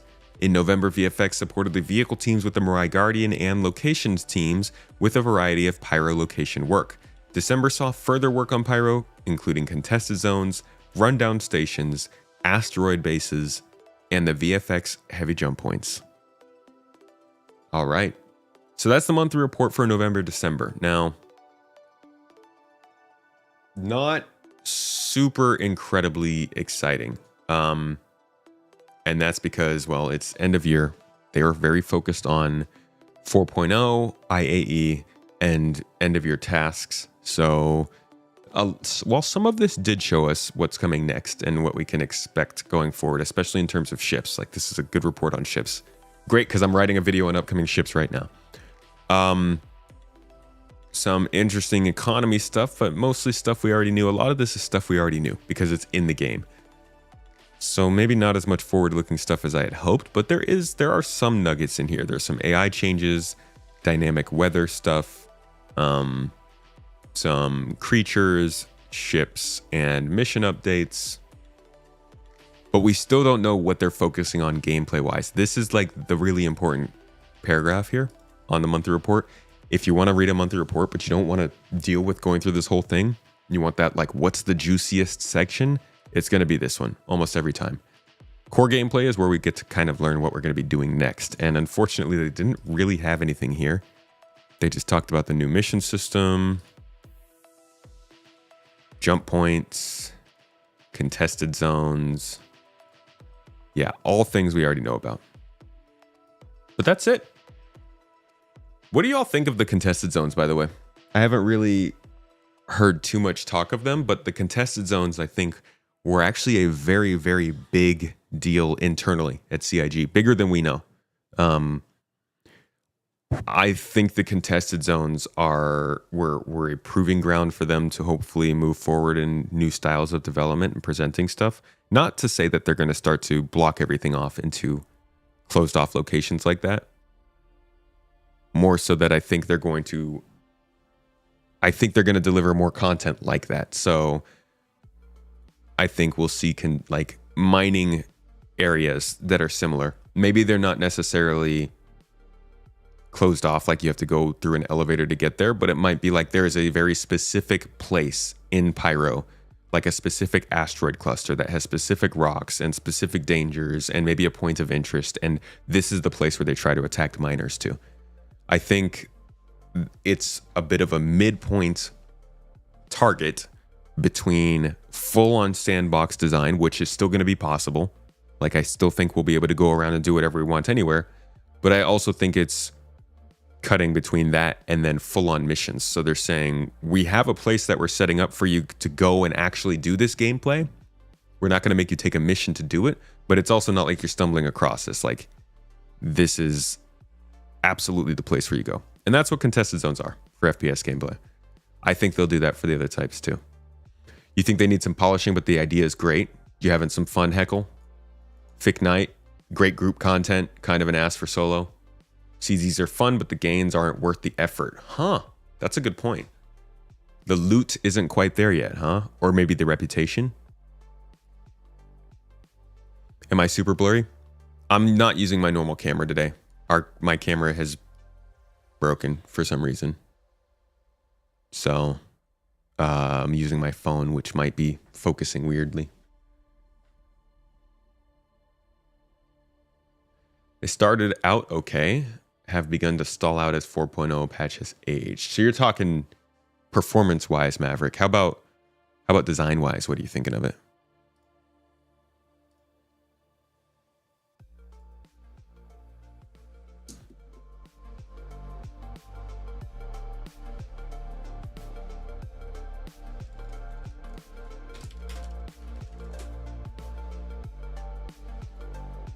Oh my God, I can't log in because I can't authorize my account because my phone is currently the camera. Love you, RSI. Thanks for this. This is great every time I log in, every single time I log in.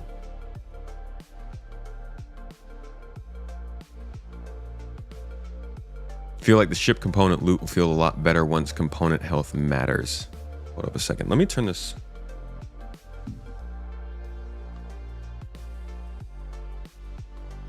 I'm gonna go ahead and stop recording that. Instead, why don't we go back to YouTube and see what else we can look at from Star Citizen. Folks, let's turn this into a little Q&A session for like the next hour or so, yeah? What questions do you guys have? Give me something, we can go and look up a video on it and do some research and see what they're talking about. Maybe make some assumptions about what might come this year in the gameplay. Need an alt account? Nope, I've got an alt account, but it's gonna make me do the same thing. Very annoying. Oh, I guess I could just go on the alt account and get the email for that. That would work too. Nah, I'd rather just talk about the game. What the heck? I'll give you guys a chance to think about that and talk amongst yourselves for a bit. I will be back in a couple of minutes. Enjoy some music. Actually, no, I'll let you enjoy. I'll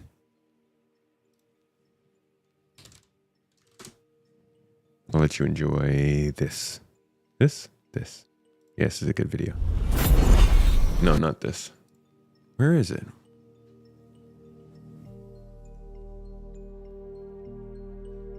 Is it this? It is this. Okay. Enjoy.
Okay.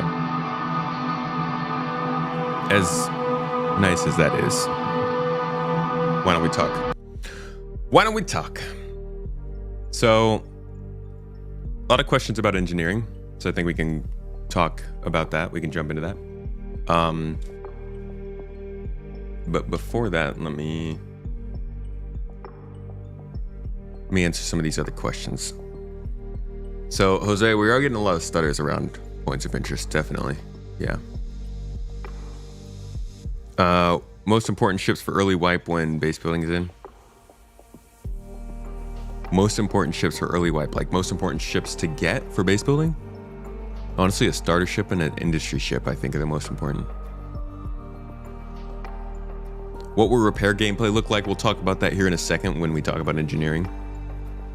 They talked about raid. What's your thoughts on raids coming to SC? I think they'd be great, depending on how they're formatted. They can do both FPS and ship raids, or they can do them combined, which I think would be cool. But I would be interested in knowing how they would do them combined, but still have them in a sandbox environment. I love this Super Hornet Technocris. Nyx, Castra, and or Terra this year? Maybe we'll see Nyx this year. I highly doubt Castra, and can probably guarantee not Terra. We've lost a lot of gameplay over the years. Service beacons, Ghost Hollow, Orison platforms, Black Kite, 890 jump. What are the odds we see these coming back, or have they been cut as part of the mission refactor? I think the odds are incredibly high we see them come back.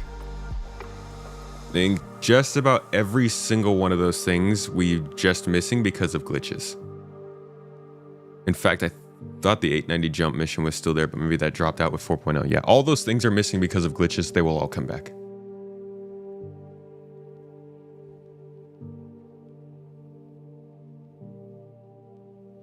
Think the Mirai Guardian is in a good place? I actually haven't used it since it came out, so I have no idea. Asking about base building ships from an org perspective, envisioning we're in a new wipe with base building and an org is trying to get the jump on resources and such. Mining. You want to have all the mining ships you can. Like, base building is going to come down to who can get the most resources. So, mining is probably going to be the best way to get resources. A mole or an Orion. The ability to refine that on the spot would be good, since you're not going to be able to refine since you don't have a base. So probably an Expanse or a Starfarer as well. Okay, let's talk about engineering. We've talked about engineering a lot, so I'm not going to do like a whole deep dive on this, but we could kind of... This isn't a traditional segment, I'll call it. What we're about to do. So anybody who's watching this, if we do make this into a video after the fact, this is like, I'm about to trip and stumble through this, but hopefully we can talk about where repair and engineering and ship maintenance and all that kind of stuff is going and what it's meant to do, because it's a big topic. And I actually think it's going to become bigger and bigger as we go forward. There's a lot of little things they've started to fit into this gameplay that weren't necessarily what we were expecting before. So to understand this, we're going to go back to the original design document. And I'm going to go get myself a Senbei cracker.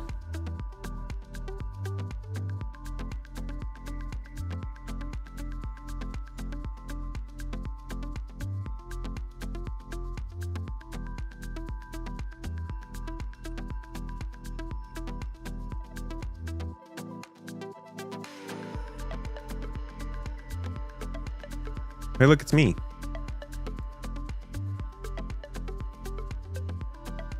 It'd be nice to have more than 2 mining ships in the game. Variety. Spice or something. Okay, so this was the design document for ship maintenance. Let me open up my Senbei real quick.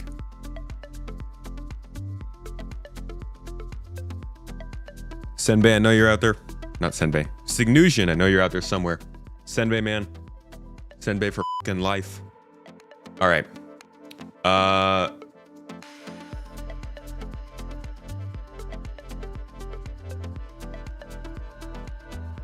Wow, that's good. Okay. 2015, they released this document talking about ship repair and maintenance. 10 years. Things have changed a little bit, but a lot of this stuff is still true. Like, if you scroll all the way down, you'll see that they say your personal multi-tool will have the same ability as a repair arm to use a laser and a low quantity of repair material to make quick fixes and patch jobs. Now, I know we're gonna get Beam Citizen jokes. Well, I mean, we already do. Like, you guys have, you can do this in the game already. And I know there's like a whole thing about people not liking beams, but I think that if they didn't do beams, this whole this whole process would just be so much longer.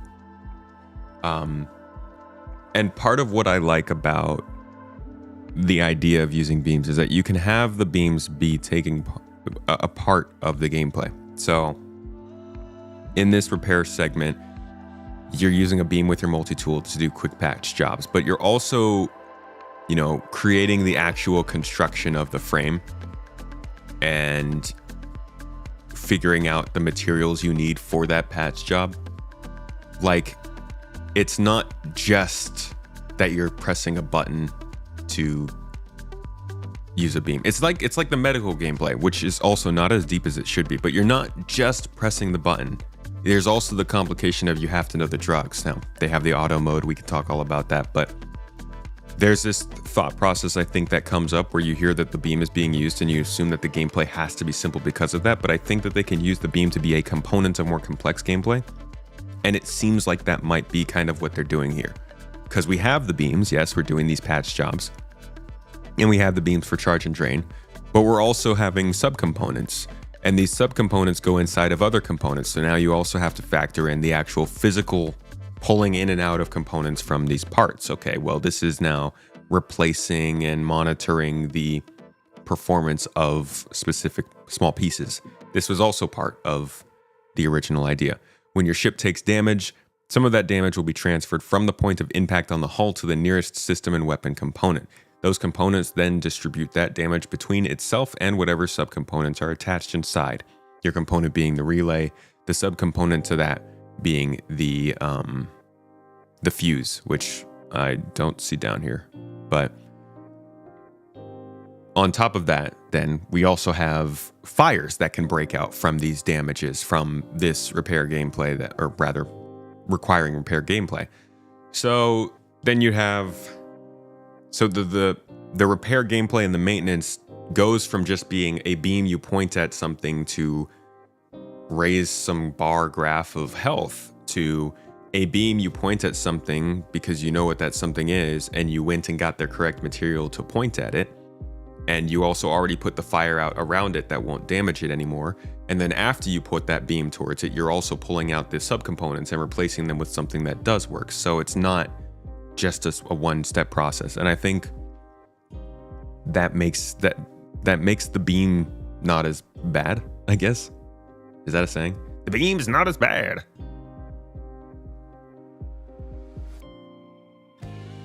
Just wish there were more cool little mini games for repairing internals.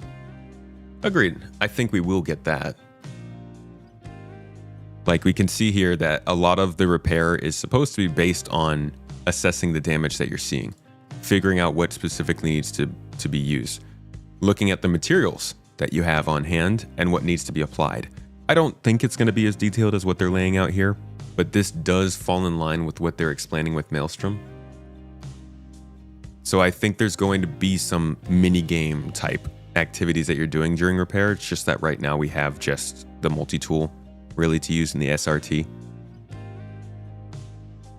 But generally, I think repair gameplay is going to be very heavily based around what we're already seeing, which is pulling up materials with your gun and then spraying them out onto your ship, but also eventually component replacement, subcomponent replacement, component repair, and maybe possibly something that has to do with frame reconstruction. You'd have the scope creep issue again. If you want the super detailed mechanical things, you need all the supporting features for it as well. True.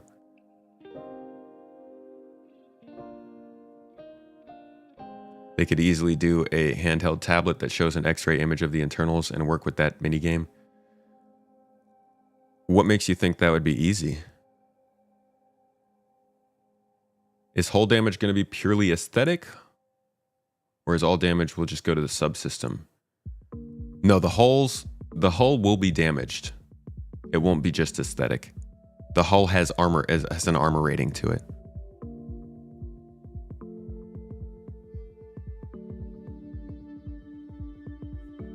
So we can go from here to engineering.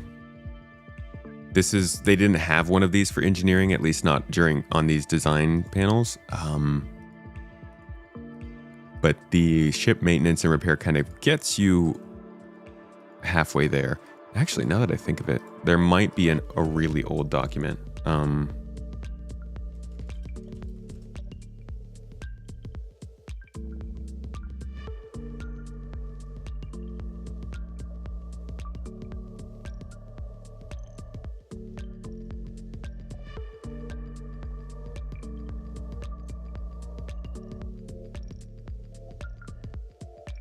Okay, not engineering, but we've got actually engineering. So I have had people come at me telling me the age-old, CIG's changing the game. CIG, what are you doing? You don't know the design of your own game.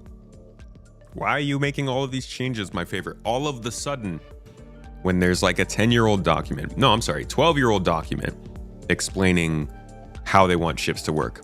Now, I'm not saying that you should not be unhappy about this. Like, it's within your right to not have known this is happening and be unhappy that things like this are happening. But anybody who's blaming CIG for this change is, I think, misdirecting their angst. So this is something that they've planned from the beginning, and the idea behind it is literally just that a ship is supposed to be multiple pieces. It's not just one thing and you fly that around and customize it. It's supposed to be a chassis made up of parts that you can customize and improve. And they explain that here. Ships are the heart of Star Citizen. Your personal ship will be the heart of your Star Citizen experience. It'll be your home, your mode of transportation, your line of defense against pirates, Vandal raiders, and the dangers of vacuum itself. And what's more, it will be an expression of your personal style and gameplay preferences. To accomplish this, we spent a lot of time drilling down from the initial ship document that we released during the crowdfunding campaign. We've been working out what makes up a ship, how ships can be upgraded, and how they balance against each other. There's still a lot of work to do, but we're far enough along that we wanted to give you a glimpse into how these systems work.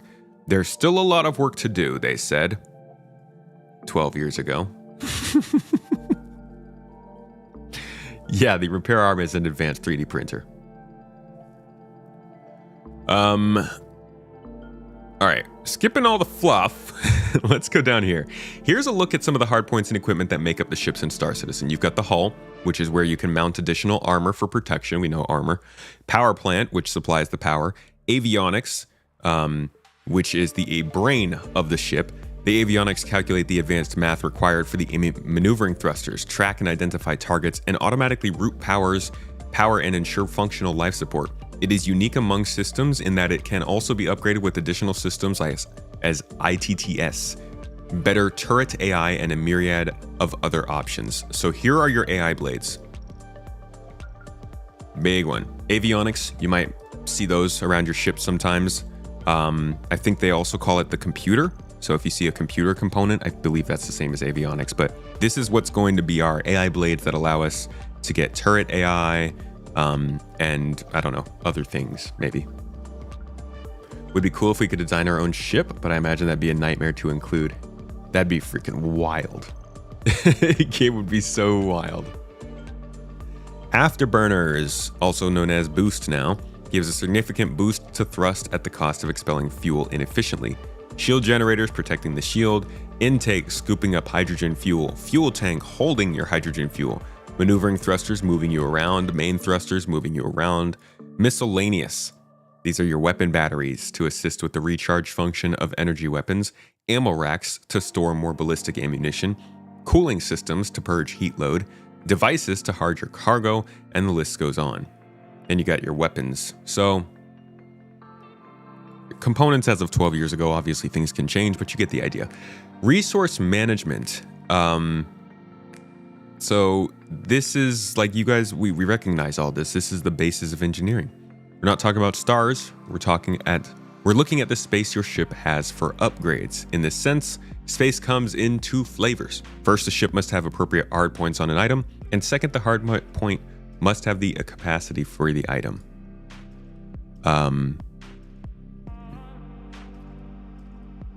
Back then it was very basic. You just had to open an Excel sheet at that point, you know? I think I don't want to say that this is something that everybody should base their expectations of the game on, but I always like going back and looking at these really old pieces and seeing what has or has not changed. All right, so your power plants are the beating heart. Consuming power generates heat that can be dispersed through the ship. If the ship can't cool itself, it begins to damage its components. Wise pilots will install more cooling than the minimum provided by the hull to handle unforeseen heat spikes. We will talk about that later, but remember that. Keep that in mind. Heat spikes, unforeseen heat spikes, glitches, things that can do damage to your ship without you necessarily getting shot. All ships generate electromagnetic signature and reflect waves focused in their direction. These signatures are used by avionics signals to identify and track targets within their operational range. We do this in game. Power-hungry ships will generate a much stronger EM signature, while ships with minimal consumption may slip by unnoticed. This is like kind of why you might not want to be soloing that gigantic ship everywhere you go. It will benefit you to go and use that starter ship to taxi back and forth, or if you wanted to fly through Pyro because you're transiting between two star systems, maybe don't take your Star Lancer, just take like your Intrepid. This will make a difference. It can also make a difference in which ship you choose long term. Mass. Mass is an important factor in determining the speed and maneuverability of your ship. If your mass goes up, like if you add cargo, then your ability to rapidly change direction goes down. The CPU is part of the computer or avionics system. It's running the components of the ship requiring advanced circuitry and highly specialized software. These packages offer more robust targeting identification, increased radar range, ITTS, and many other functions. So you may be able to improve your radar and stuff this way. This might have been cut out into the radar and ping components. Yeah, the components of this is all what is going to make it so that your ship no longer explodes when you take too much damage. You just get disabled and you don't have to start over. You just have to repair your ship after probably defending from somebody else. This is also probably going to, for the people who get a kick out of just flying around murdering folks, it may be the case that disabling ships is just not as satisfying. I would be interested in seeing if you disable a ship, if somebody disables a ship and keeps shooting the hull, would the ship just persist? Can somebody survive that? Because if every person who wants to actually get a kill when they're running around murder hoboing has to get their undersuit, get out of their ship, equip themselves, put themselves at risk, EVA on board, find the person on their ship, and then shoot them to kill them, this could hugely decrease the amount of people who are just player killing for no reason. Granted, it could lead to a lot more disabled ships floating around out there, but there are also solutions to that. I do wonder how the loss of hard death like that, if it is the way that they've described it, how that might help with that. What's it called? Impulse to murder that humans get. All right. Durability. How resistant is a part to damage will be of prime importance to pilots who expect to operate in hostile conditions. A high output power plant is useless if it stops working with only minimal wear or succumbs to the first laser bolt that finds its way through the shields to the hull. Folks, this isn't gone anywhere. This is very much still a part of the game. They were showing this off in large part here. So So they're talking about it in terms of ships and components, of course. But we get a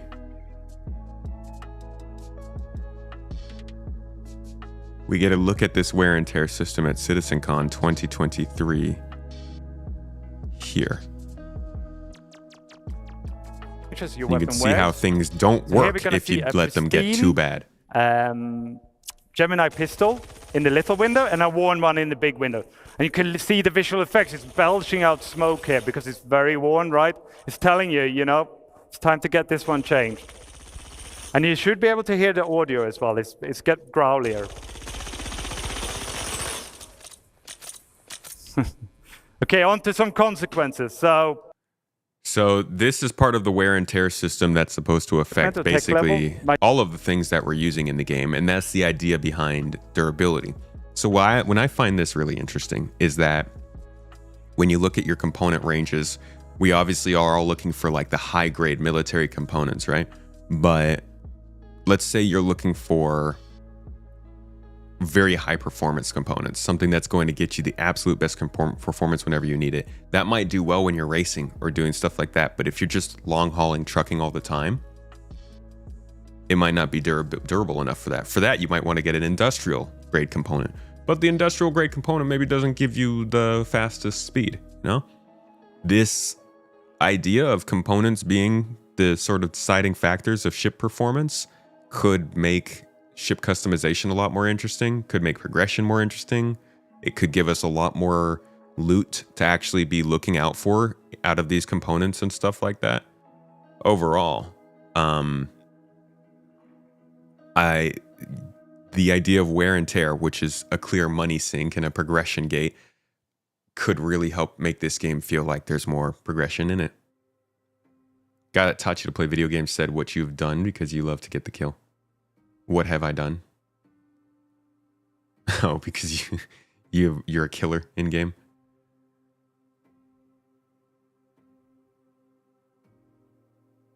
Just had this scenario in a caterpillar being attacked by a Connie. Instead of boarding, they just pelted you with missiles until nothing was left.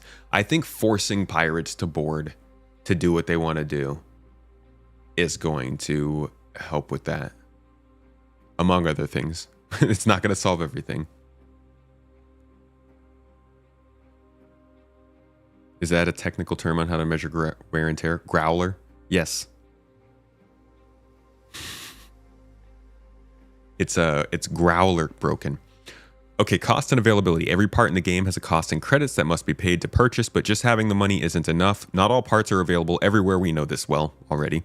And even the locations that normally sell certain items can be out of stock if the supply chain to the factory has been disrupted. In these design documents, this is where a lot of player excitement was built, with little things like this. Little itty bitty things like this. You'd read this sentence and you'd be like, okay, locations might not always have stock. Cool, that happens in games. It's just like randomly a thing. But then they throw in something like, if the supply chain to the factory has been disruptive, and players are like, ooh, I can break down the supply chain and I can make it so a store doesn't have stuff. Oh, this is going to be so cool. And it builds from there for a decade.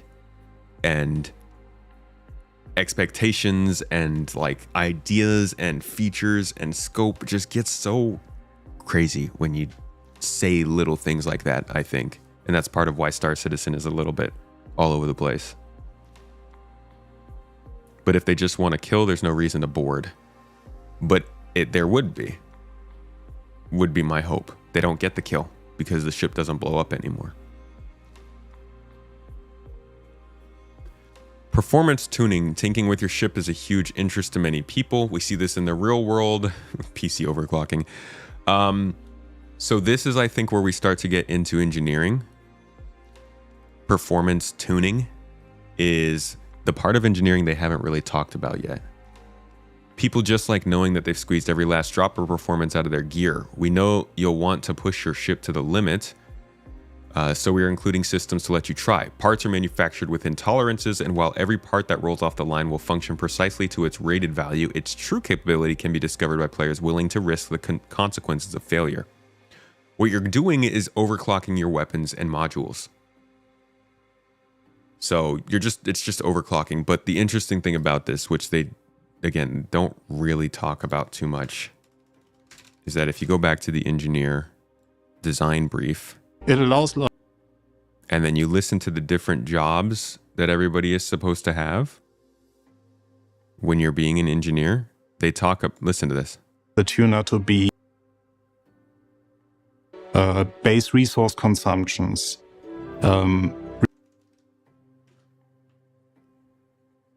you want to achieve with your ship.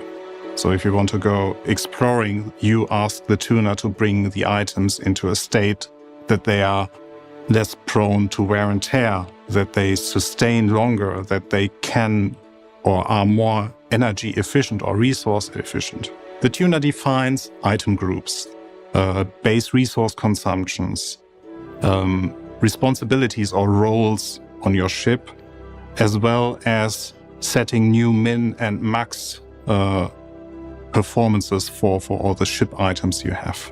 So overall, the tuner is a very proactive role where we want to reward players who plan their crew activities in advance. So we don't really hear about this at all. When we hear about engineering, we're hearing about the stuff we're going to cover in a little bit, which is like replacing your fuses, repairing your components, putting out fires. It's not a great freeze frame, huh? But this is clearly something focused on performance proactively before things happen. So they've got this role that they've talked about that's overclocking your components, making them run more powerfully. Rasak said, "I'm not sure if tuning is still in the plan anymore." I'm not going to disagree with you there, and I wish they would say that. So this was 2023, and then we got the update on engineering, I think in, I want to say 2024, early 2024. I don't think they ever specifically came out and said they're not doing it anymore.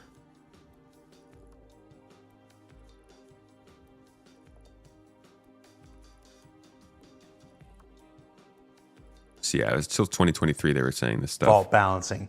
But then there's what the tuner does, what the mechanic does to increase those chances on either side and stuff, and how those combine. It's like this person, the attacker has upgraded their ability to QED, but the cargo person has upgraded their ability to resist, and you got rock versus rock here in the thing. So it's a unique challenge, and I'm excited to see it play out as the work of the EUPU feature team comes to completion, and then it gets handed over to folks of the gameplay team. So yeah, I brought that back. Tuning is something the owner of the ship will mostly do, not really a role. I mean, everything in the game is something the owner of the ship can do. These are all just pieces of gameplay that fit in. Tuner is overclocking. And whether the pilot does it or whoever might do it, it offers the ability to proactively prepare your ship through engineering gameplay, which I think was important. But like Rasak said, it might not even be there anymore. Because I don't know when the last time they talked about it was. I'm not getting any 2024 stuff on here. They recently suggested you can craft a faster fighter if that's what you wish. Maybe they shifted stuff thought of to be part of tuning and engineering over towards crafting or refining. Last time Torsten was on,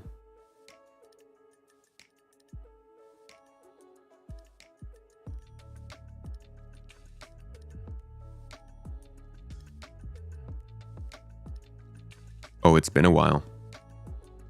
Yeah, we might be due for another update on engineering. I mean, they had the ISCs about it last year, but I don't believe they said anything about tuning in these. We had in Tuner kind of being a guy in the wind tunnel adjusting wing angles to get more speed or lift. I'm hoping literally like the tuner is somebody who can go and do an advanced startup on the ship, and that gives your power plant like better reliability or something. Like, it doesn't have to be that crazy complicated, but I think giving people the option of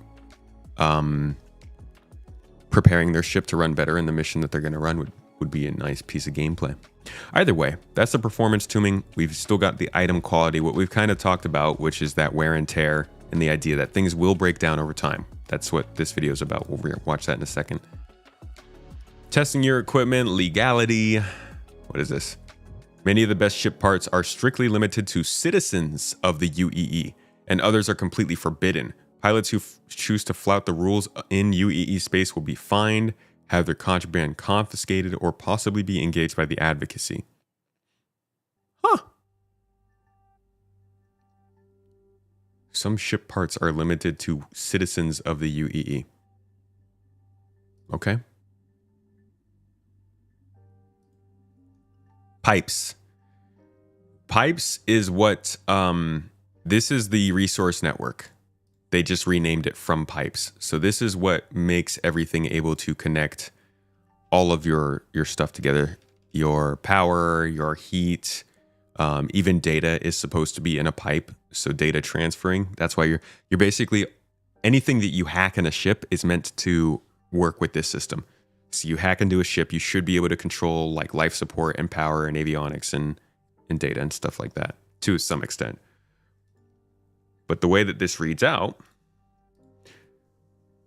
says, we accomplish this with various pipes connecting the system together. The power pipe supplies each device with power, while the data pipe transmits data between components. For example, the shield generator sends data out on the data pipe so the shield level can be displayed on the HUD. Pipes can be disrupted with varying repercussions. We want emergent gameplay to happen in your ship, not just in a larger game world, and a fully interconnected system of ship components allows us to make that happen. Here's an example. All this detail and flexibility is great if you are into it, but what if you just want to strap in and blast off without worrying how deep the customization system goes?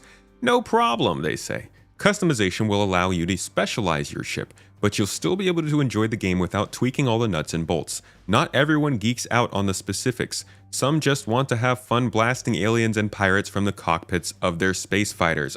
We need to shout this from the f***ing rooftops because people think that engineering is going to legitimately mean they just can't fly a ship anymore. That's bigger than a starter ship. And it doesn't. It does not. It just means it's going to be more difficult.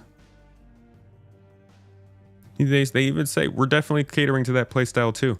They want to be able to allow people to fly solo and space fighters and dogfight and all that stuff. And this is a long time ago. Like, I think if anything, they would have leaned more into that by now because the game has become more casual than it was back then.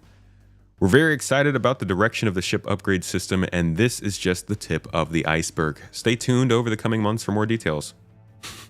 and decades. So that's the deep look into engineering and maintenance back then. Now we're going to take a look at what they're saying about it here, now that it is literally working in the game environment. It's not just design, it's not just R&D or prototyping. This is full-on engineering gameplay as they've delivered it, now that they've sat in the meetings and banged their heads against the actual code and figured out what they can and can't do. This is their first iteration. Let's take another look. Having meaningful multi-crew gameplay, which means that it really makes sense to have multiple people running around on your ship, and that wouldn't be possible without the resource network.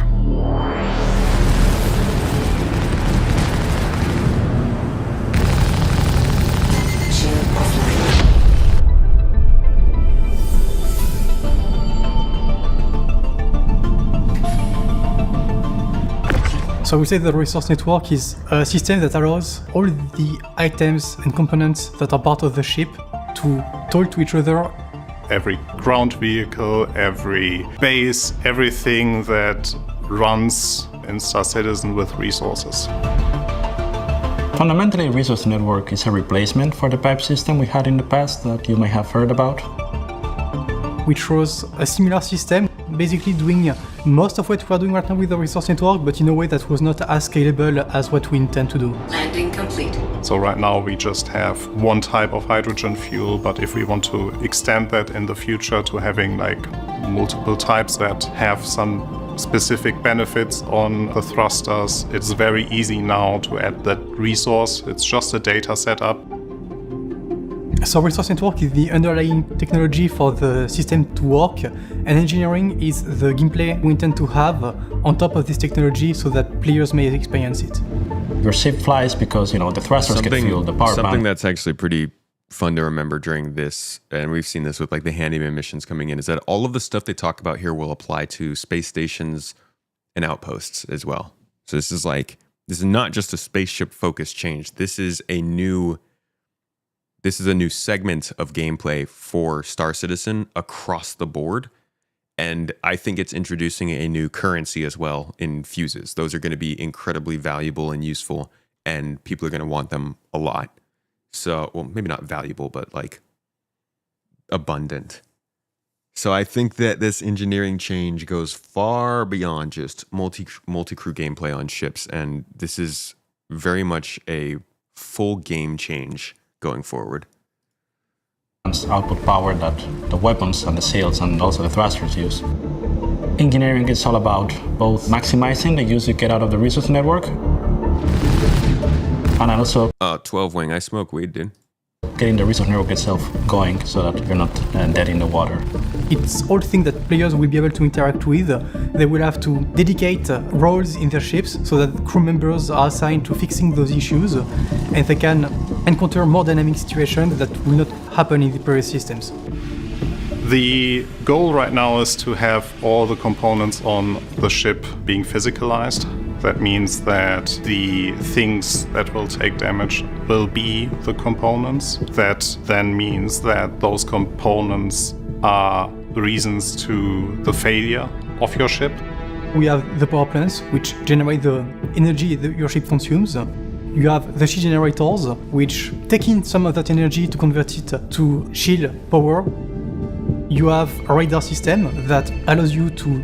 Yeah, bro, you're seriously missing something. I don't think you can repair your ships or vehicles right now.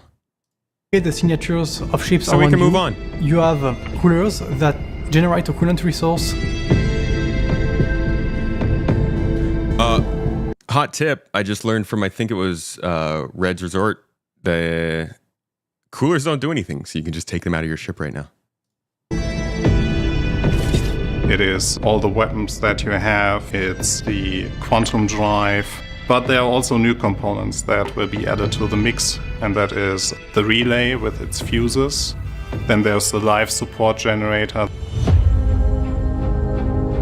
The biggest thing we are aiming for is switching from your health pool of the bespoke ship to just moving that completely over to the physicalized component. So damaging the component is... So this is the soft death part, or the hard death going away part. Damaging your ship.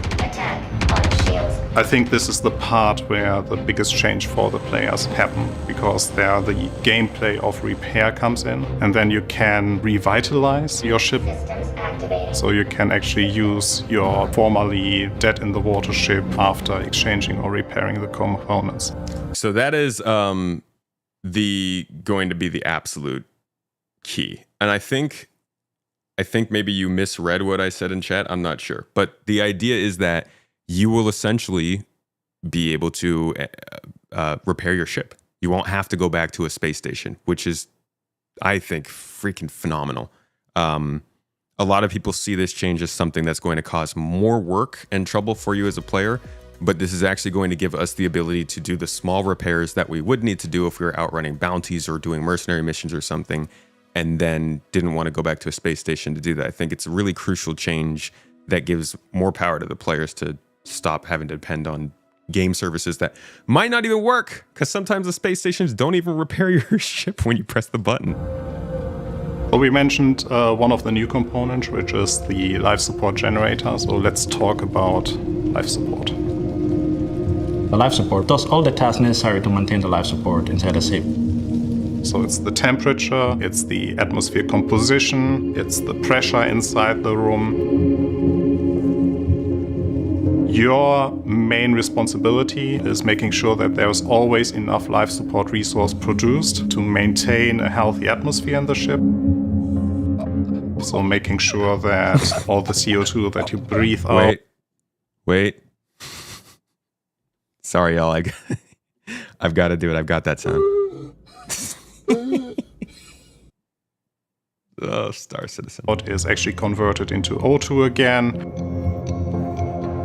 I'm interested in how they're going to play with the life support in this game to build some interesting situations. or if you vented a room, that the room is filled again. Also, holy crap. This is a scary change for Star Citizen because that the room is filled again. Like, this is essentially you open a door and you're venting the room, right? This is the room system. You're losing atmosphere once you open to a vacuum, which isn't something you have to worry about now. You could stand right inside of an open door and you're not going to die. Now, obviously, I think it should be this way, but if you've played Star Citizen, you know there are plenty of interesting situations in Star Citizen where you might not be ready for the atmosphere to evacuate your lungs. And I do wonder if this is how, I guess this might be part of the redoing of all the ships for this system, is making sure they all have functional pressure gates and airlocks and everything to avoid a lot of accidents, because this is going to be a big change. We'll see how that goes. So many people will kill their friends with this at the start. Yeah, no kidding. I mean, look at like the Valkyrie. You could be all the way up in the cockpit of the Valkyrie, and if somebody opens the back door, it can kill you. So they're either going to have to start putting a lot more air shields on ships, kind of like they do in newer ships like the Polaris, or we're going to have to get used to wearing helmets everywhere. This function was the reason it got pushed back. Was that confirmed? That wouldn't surprise me.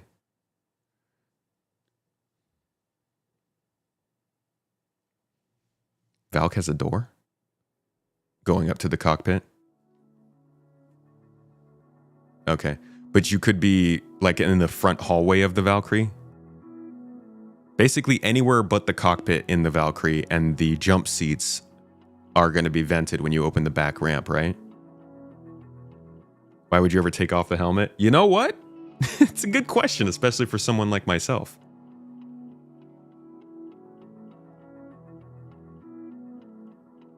The crew part is open. Yeah, shout out to Crusader for hooking me up with all the doors.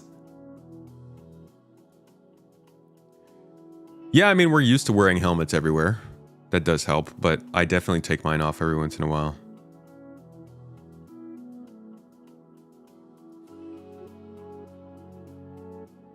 Do I think the Reclaimer's worth it?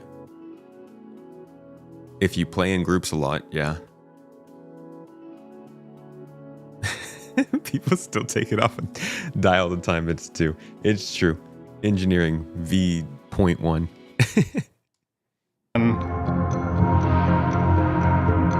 If your room is getting too hot, it's cooled down again. So it's all about managing this resource inside the rooms. And as already mentioned in the previous episodes, it's life support management is also a good way to counter fire. Another aspect the players have to counter or react to is misfires on components. Misfires are something that is already in the game in some form. Thruster charges, seal generator failure, stuff like that. We're just expanding it a bit, and pretty much the idea is that, you know, items that are damaged, that are too hot, or that, for example, are very old. Okay, we talked about this. Items that are too hot. They're talking about you, Echo. We talked about this somewhere here, and I told you guys to remember it, but I don't, because I'm dumb, and I don't listen to my own advice. But I said, remember something here about taking damage, right? And things just like not working. Consuming power, generating heat. If the ship can't cool, it'll take damage to its components. Unforeseen heat spikes. Yeah, stuff like that. That's what they're talking about here. These are the sort of damages and misfires that are going to happen if your components take a lot of damage or wear. Any downside to having ships always vented as long as everyone is wearing a helmet? No, I don't think so. I guess security, and if you turn off your life support system, then you're not wasting resources. So no, like I'm betting a lot of people will fly around in their ships with no gravity and no life support. They'll just go like the Expanse does, because that'll save you power. It's going to save you, like, turning off gravity in all of the spaceships is probably going to be a huge meta move, because that definitely is going to save you power. Turning off life support will probably help you in battle, because not only does it save you power, but your ship might get shot through, so you got to have helmets on anyways. You could probably do with turning lights off. Like, there are going to be strategies, I think, to going into battle in this game and the power balancing and all of that stuff. No fires if you're vacuumed, yeah. People can shoot inside your ship, they can. Can you keep life support on the bridge but vented elsewhere? It looks like you can. If you look at the kiosk here, it definitely looks like, so you've got like a component view, and then you've also got a room view. And I believe you can kind of, they don't show the room view very much here. There's another video we can look at.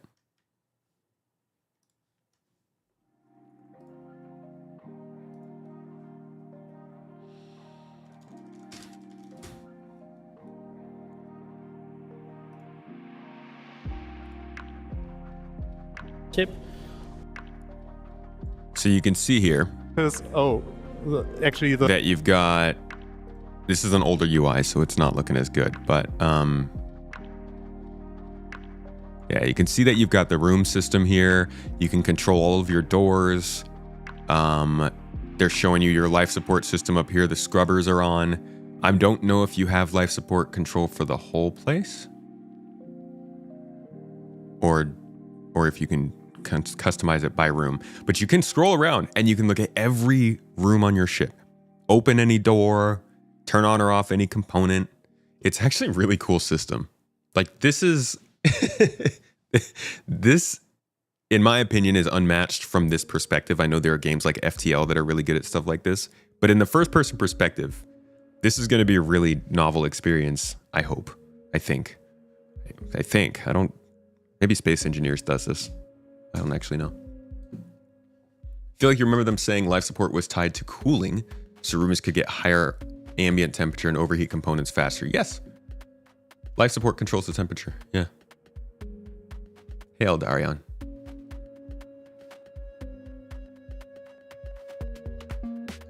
With engineering, the multi-crew ships won't be as solo friendly. They won't be as solo friendly.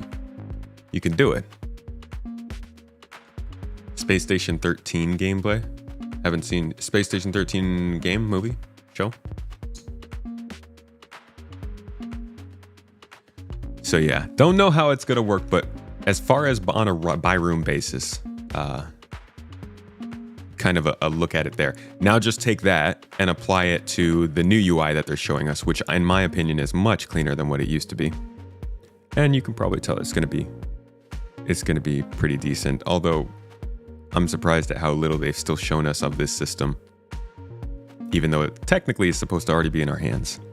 It is all the weapons that you have, it's the quantum drive, but there are also new components that will be added to the mix, and that is the relay with its fuses. Then there's the life support generator. The biggest thing we are aiming for is switching from your health pool of the bespoke ship to just moving that completely over to the physicalized component. So damaging the component is damaging your ship. I think this is the part where the biggest change for the players happen, because there the gameplay of repair comes in, and then you can revitalize your ship. So you can actually use your formerly dead in the water ship after exchanging or repairing the components.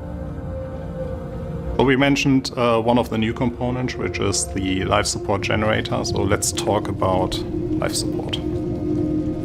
The life support does all the tasks necessary to maintain the life support inside a ship. So it's the temperature, it's the atmosphere composition, it's the pressure inside the room. Your main responsibility is making sure that there's always enough for the life record, support what they're resource showing here inside is that the door is open and he's getting exterior temperature. So this wouldn't happen in the current build of the game. In the current build of the game, you'd have the ship's interior temperature. inside the room. Your main responsibility is making sure that there's always enough life support resource produced to maintain a healthy atmosphere in the ship. So making sure that all the CO2 that you breathe out is actually converted into O2 again. Or if you vented a room, that the room is filled again. If your room is getting too hot, it's cooled down again. Yeah, he is saying by room, so. Again, so it's all about managing this resource inside the rooms. And as already mentioned in the previous episodes, it's life support management is also a good way to counter fire. Another aspect that players have to counter or react to is misfires on components. See, that's the part where I would die because I don't have my helmet on at that at that stage. Jay asked a good question in chat. He said, if health is going entirely over to components, will your hull and wings and stuff still be able to be shut off? And will you be able to repair that by hand or go to a station? So it's not going entirely to components, just mostly. You can still get hull damage, and specifically that'll be important because we're going to get armor in the game. Certain ships have different types of armor. Military ships obviously have more robust armor. Touring ships are going to be really light. So your hull will still be a part of the calculation, just not the whole thing. And that does bear the question, at what point does a ship blow up? Because you can still blow up a ship by certain types of applications of damage and by applying too much damage to the power plant. So it will still happen, you can blow up, it's just going to be rare. And that line that they draw for that is going to be the interesting part. The citizenship thing, so is being a UEE citizen a starter thing? It's going to be a big part of what you're shooting for when you play Star Citizen, becoming a citizen. Very Starship Troopers. El Rey, thanks for hanging out. Catch you later. Did they not explain this somewhere, that big parts can't be repaired if blown off or something, but only when have damage? I don't think they've been explicit about that yet.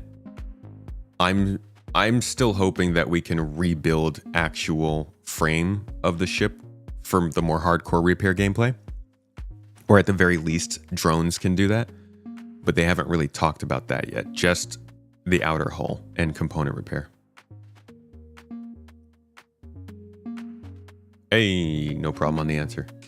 All right, back to engineering. Misfires are something that is already in the game in some form. Thruster charges, seal generator failure, stuff like that. We're just expanding it a bit, and pretty much the idea is that, items that are damaged, that are too hot, or that, for example, are very old and degraded, will start misfiring. In some cases, that will be that it will take some extra damage. In other cases, it will be that they will stop working for a while. Other times, they will work indefinitely until an engineer comes by and manages to do some repairs.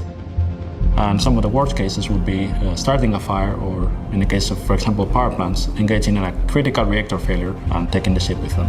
There is a chance that if the power plant reaches 0 health, it will run into a critical failure, and that critical failure then will cause the entire ship to explode.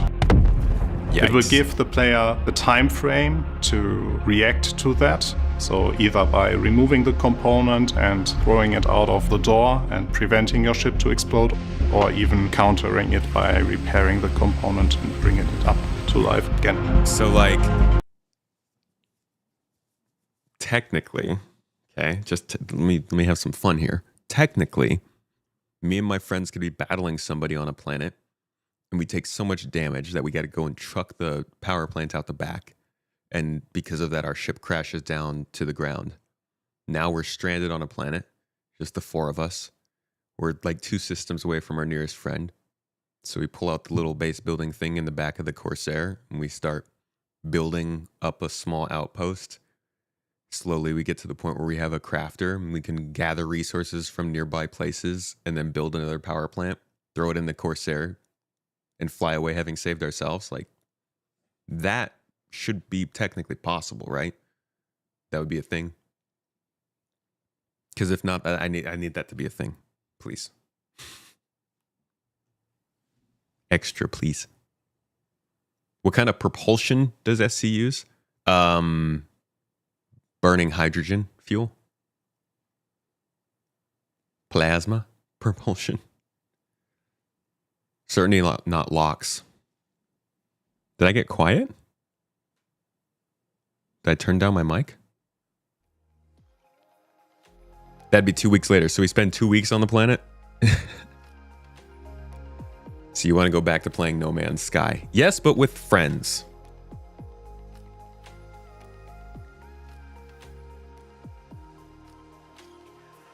Cool to see folks crewing cargo ships loaded with spare components as a pseudo repair service. Oh, I definitely see that happening. Yeah, I thought we would be seeing that by now, actually, but I guess we didn't get the feature, so. There's a lot that goes into that. I feel like you'd have to find a way to scan the ground for the resources. Well, the Corsair is an exploration ship. I would hope it could scan the ground.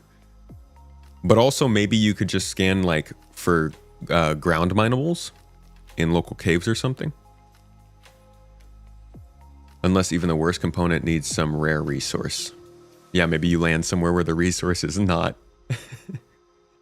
It just doesn't exist.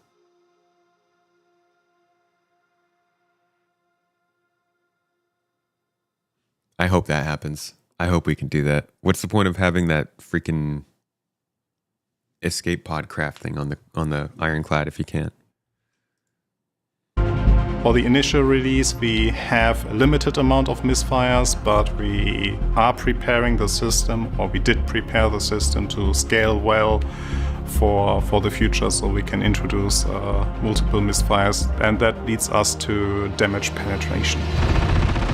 So damage penetration, it's a simplified version of what we'll be getting eventually with a more physicalized system, but essentially what it means is that now certain types of weapons can This isn't new, no. Penetrate through the hull of a ship.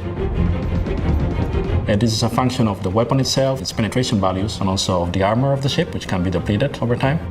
So if you use ballistics, you have a higher penetration, which allows you to cut through the armor more deeply and touch the components inside the ship directly. As opposed to this, you also have energy weapons, which will be more effective at melting down the armor. The goal here is that you first need to bring down the armor health value to get to the fullest potential of your penetrating weapons. Then you can penetrate the ship and actually damage the components that sit inside the ship and not on the outside of the hull. Obviously there's degrees to this. Larger ballistic weapons may have enough penetration against smaller ships that it will be able to penetrate directly, but it's all of a game of choices, and it's going to depend on your ships and your weapons. So with damage penetration and misfires happening, that brings us to repair.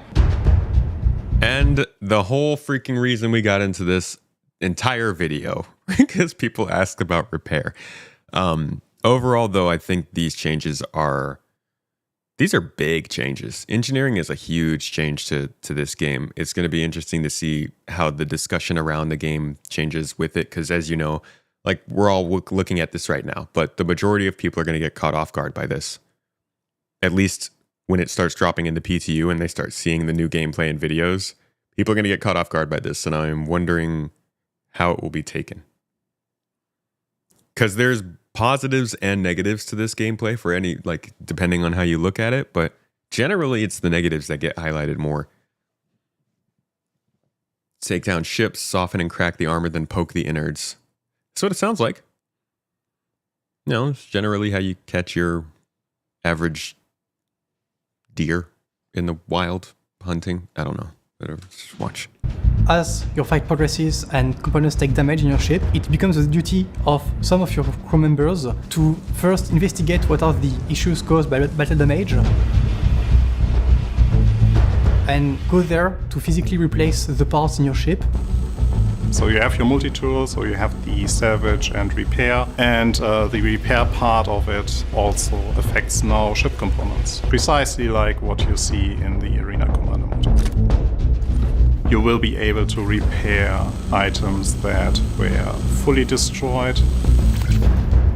You will not be able to repair the item to its fullest, so you cannot repair an item that got fully destroyed to 100% health again. So to repair your ship components to the fullest, you actually have to bring them to the shop again and do the station repair. Or if you did think ahead and brought spare items with you, you can simply exchange them to pristine new ones. But with the caveat, it only works, just as a reminder, for size 1 and size 2 components. Size 3 and above cannot be exchanged using the tractor beam detach and attach mode. So now that we looked at what your responsibilities are in the physical space running around in your ship, let's take a look at what you do on the virtual part, which is power management and analysis of your ship on the engineering screen. So the first thing that you will see is the 3D view of your ship that highlights the location of all the ship components and how they are actually connected, where the relay positions are, what's the status of the relays are. You will see the holograms of each component. As you can see, they have different colors. What they are representing is the overall state of the item. So an item that is very damaged, or it's on fire, or it's not getting enough power will be in a critical state. Items that are less damaged, are receiving only partial resources, or are going through a misfire, may have moderate colors. And items that are otherwise fine will have the functional or blue colors. The biggest change that happened to the engineering UI screen is basically the power management part of it. We moved away completely from slider control for every individual item. Yeah, this makes a lot of sense. The triangle was a very weird solution. I know it still kind of works like a triangle because you still have the same basic 3 main things here. But geez, this is so much better than what they were trying to do before.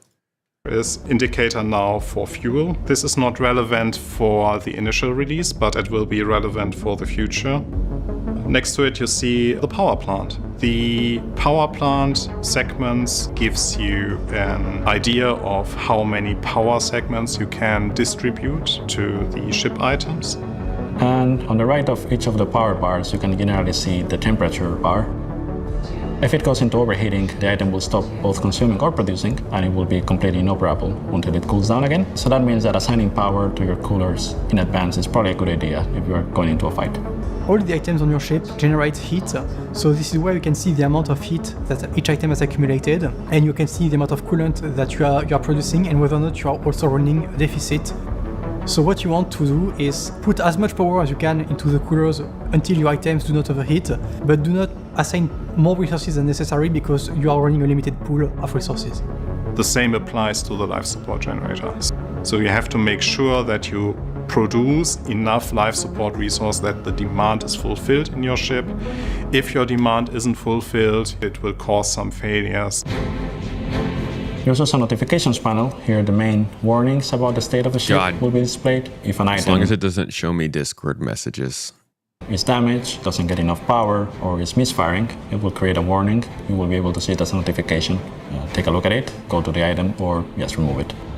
So you have an option that allows you to basically log the controls so that you or the pilot, which has access to the MFD, which shares some of the power management functionality, do not conflict with your controls. So by locking this, you are able to override the MFD settings to only have it being authoritative from the engineering station. You are able to take the power assignment you have at a given time and save it locally on your computer, meaning that when you fly again with the ship, or even if it's not your ship but somebody else's ship, you can quickly apply your presets. This is very useful in the middle of combat. And you can quickly switch to a combat preset where you will give, for example, more power to shields, weapons, and thrusters. Or at the same time, you may want to have some nap mode preset where you reduce the power to everything and just put it on the bare minimum so there's no degradation or misfires related to power use. So you can set a preset on your ship and then jump on somebody else's ship and load it up? indeed. Your presets are stored locally, so as long as you have access to the screen and you're using the same chip, you can apply a preset. Obviously, if the components have changed or the chip has a different loadout, the preset might not apply perfectly and you might need to adjust it, but it gives you a quick baseline on how your power is assigned. These are just straight up quality of life kind of things. I mean, these are the things I would want this feature to release with, obviously. But it's definitely the kind of stuff that, like, we've gotten operator modes before. This is essentially an operator mode, the engineering panel. It's the power management screen is one of the things that you can, well, I guess it's not an operator mode. It's an MFD screen. But we've had different types of ship functionality where you would not get things like the ability to lock out other people from affecting your controls. Look at the Carrack. It was hard to figure out who had control over flying the Carrack when it first came out. So something like that, something like being able to save the presets on your computer and use them in different ships. Those are nice quality of life that make this a lot better. And it's going to make people who are doing this for orgs probably be able to do it a lot more cleanly. Overall, this system is pretty cool. They haven't even talked about batteries yet, but batteries are also going to be pretty important because we can actually charge those and carry and transfer power as we please. And I'm wondering if charged batteries will be something we can trade and buy.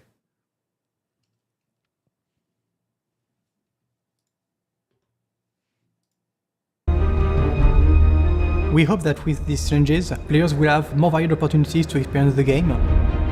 We'll encounter more situations where it feels relevant and enjoyable to have multi-crew gameplay in the ships, so that you do not think it's just about filling in the battle positions, like the turrets and the pilot seats, but it's more involved gameplay to actually manage your ships and try to fix the ongoing situations that occur within them. And we also hope that this makes larger vehicles, which have more interior space, both more troublesome but also more enjoyable to play with. We are still working hard to get it done for all of you. There are ships that already have the functionality, there are still ships that we are working on, but overall we are super excited to finally get it into the PU. So the Arena Command Experimental Mode was already fun to observe what you can do with the entire system, and now with having the feedback from that, adjusting the gameplay a little from the feedback that we received from you, I am really looking forward to see what you all will be doing with it. So what did we learn this week? Well, we learned that there's a sweet new interface for dedicated engineering terminals aboard spacecraft.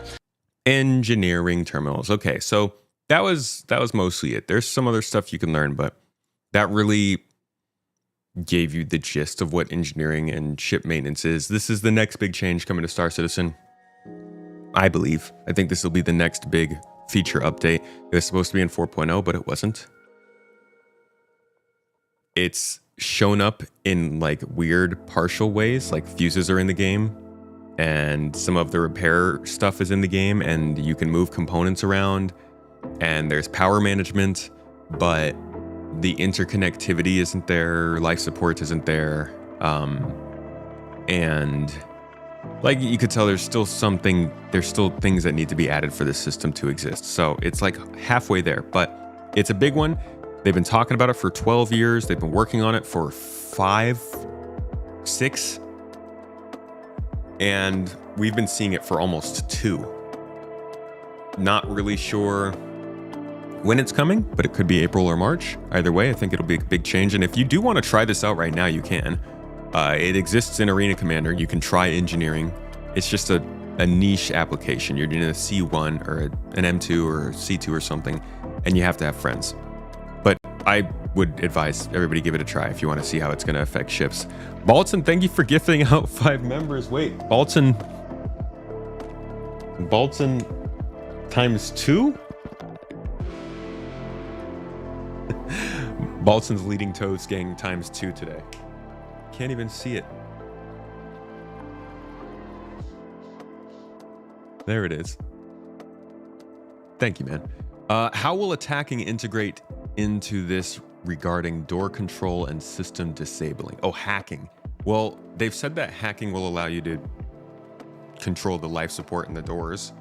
So like if you're boarding a hardcore ship, like if you're boarding a friend, this scene that's quiet,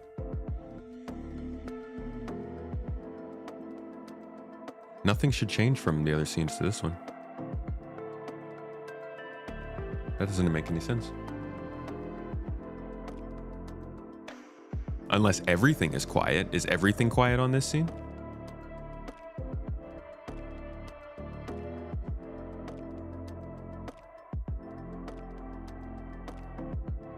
Everything is. Okay.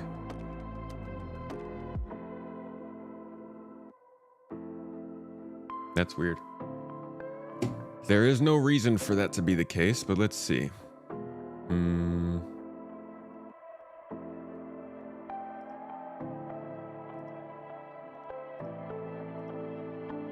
Yeah, I don't know why that is the case.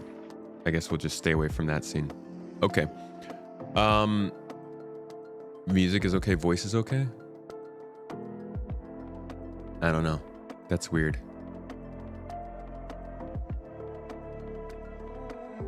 Either way, just completely messed that up. That's it for engineering, for a look at it. Do you buy the ironclad? I would say maybe not.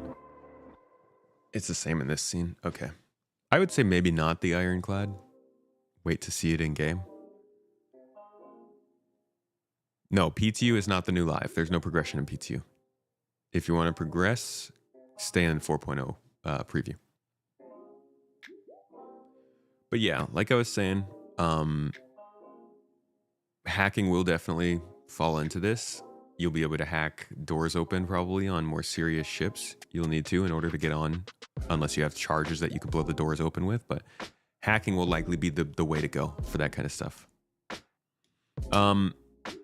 This has been a look at engineering, the big change that's coming next, how it's gonna, I don't know, why did we touch on engineering? Toes.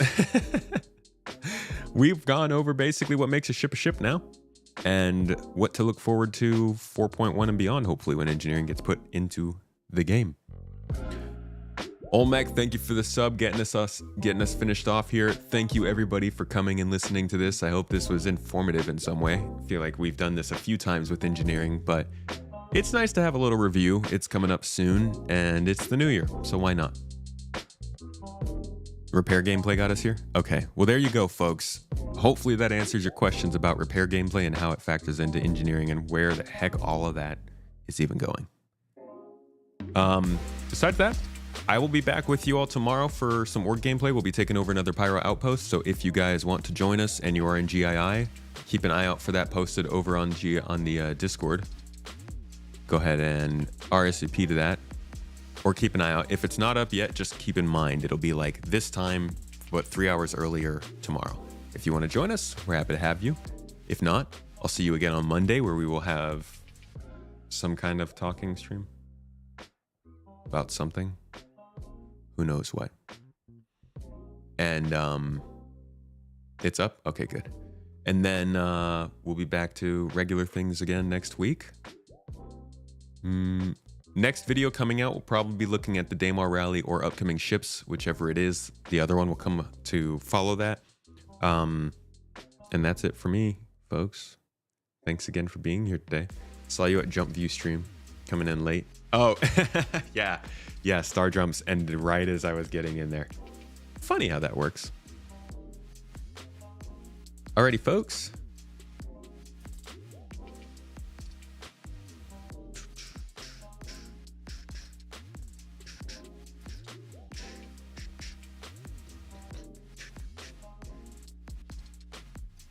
All right, it's been a little while since you rated Detox. Yeah, I'm gonna send you all over there to go have some fun, have some chats, have some talks, live it up, have a good time. Looks like he's doing some contested zone gameplay, so you'll get some good action in there. Tell him we said hello. Drop the toes in chat for him, folks. If you're on Twitch, please drop the toes in chat for him. Let him know Toes Gang has arrived. And like I said, I'll see you all tomorrow. We've got some good gameplay planned. Or I'll see you in Discord or something. Either way, wherever it is. Treat yourselves well. Eat something you love. Do something you love. Go hang out with people. Give yourself a hug. You know, treat yourselves like you're the king or queen of the day, because you are. You're great. And you deserve a good time. Have a wonderful Friday. I'll see you tomorrow. Bye-bye.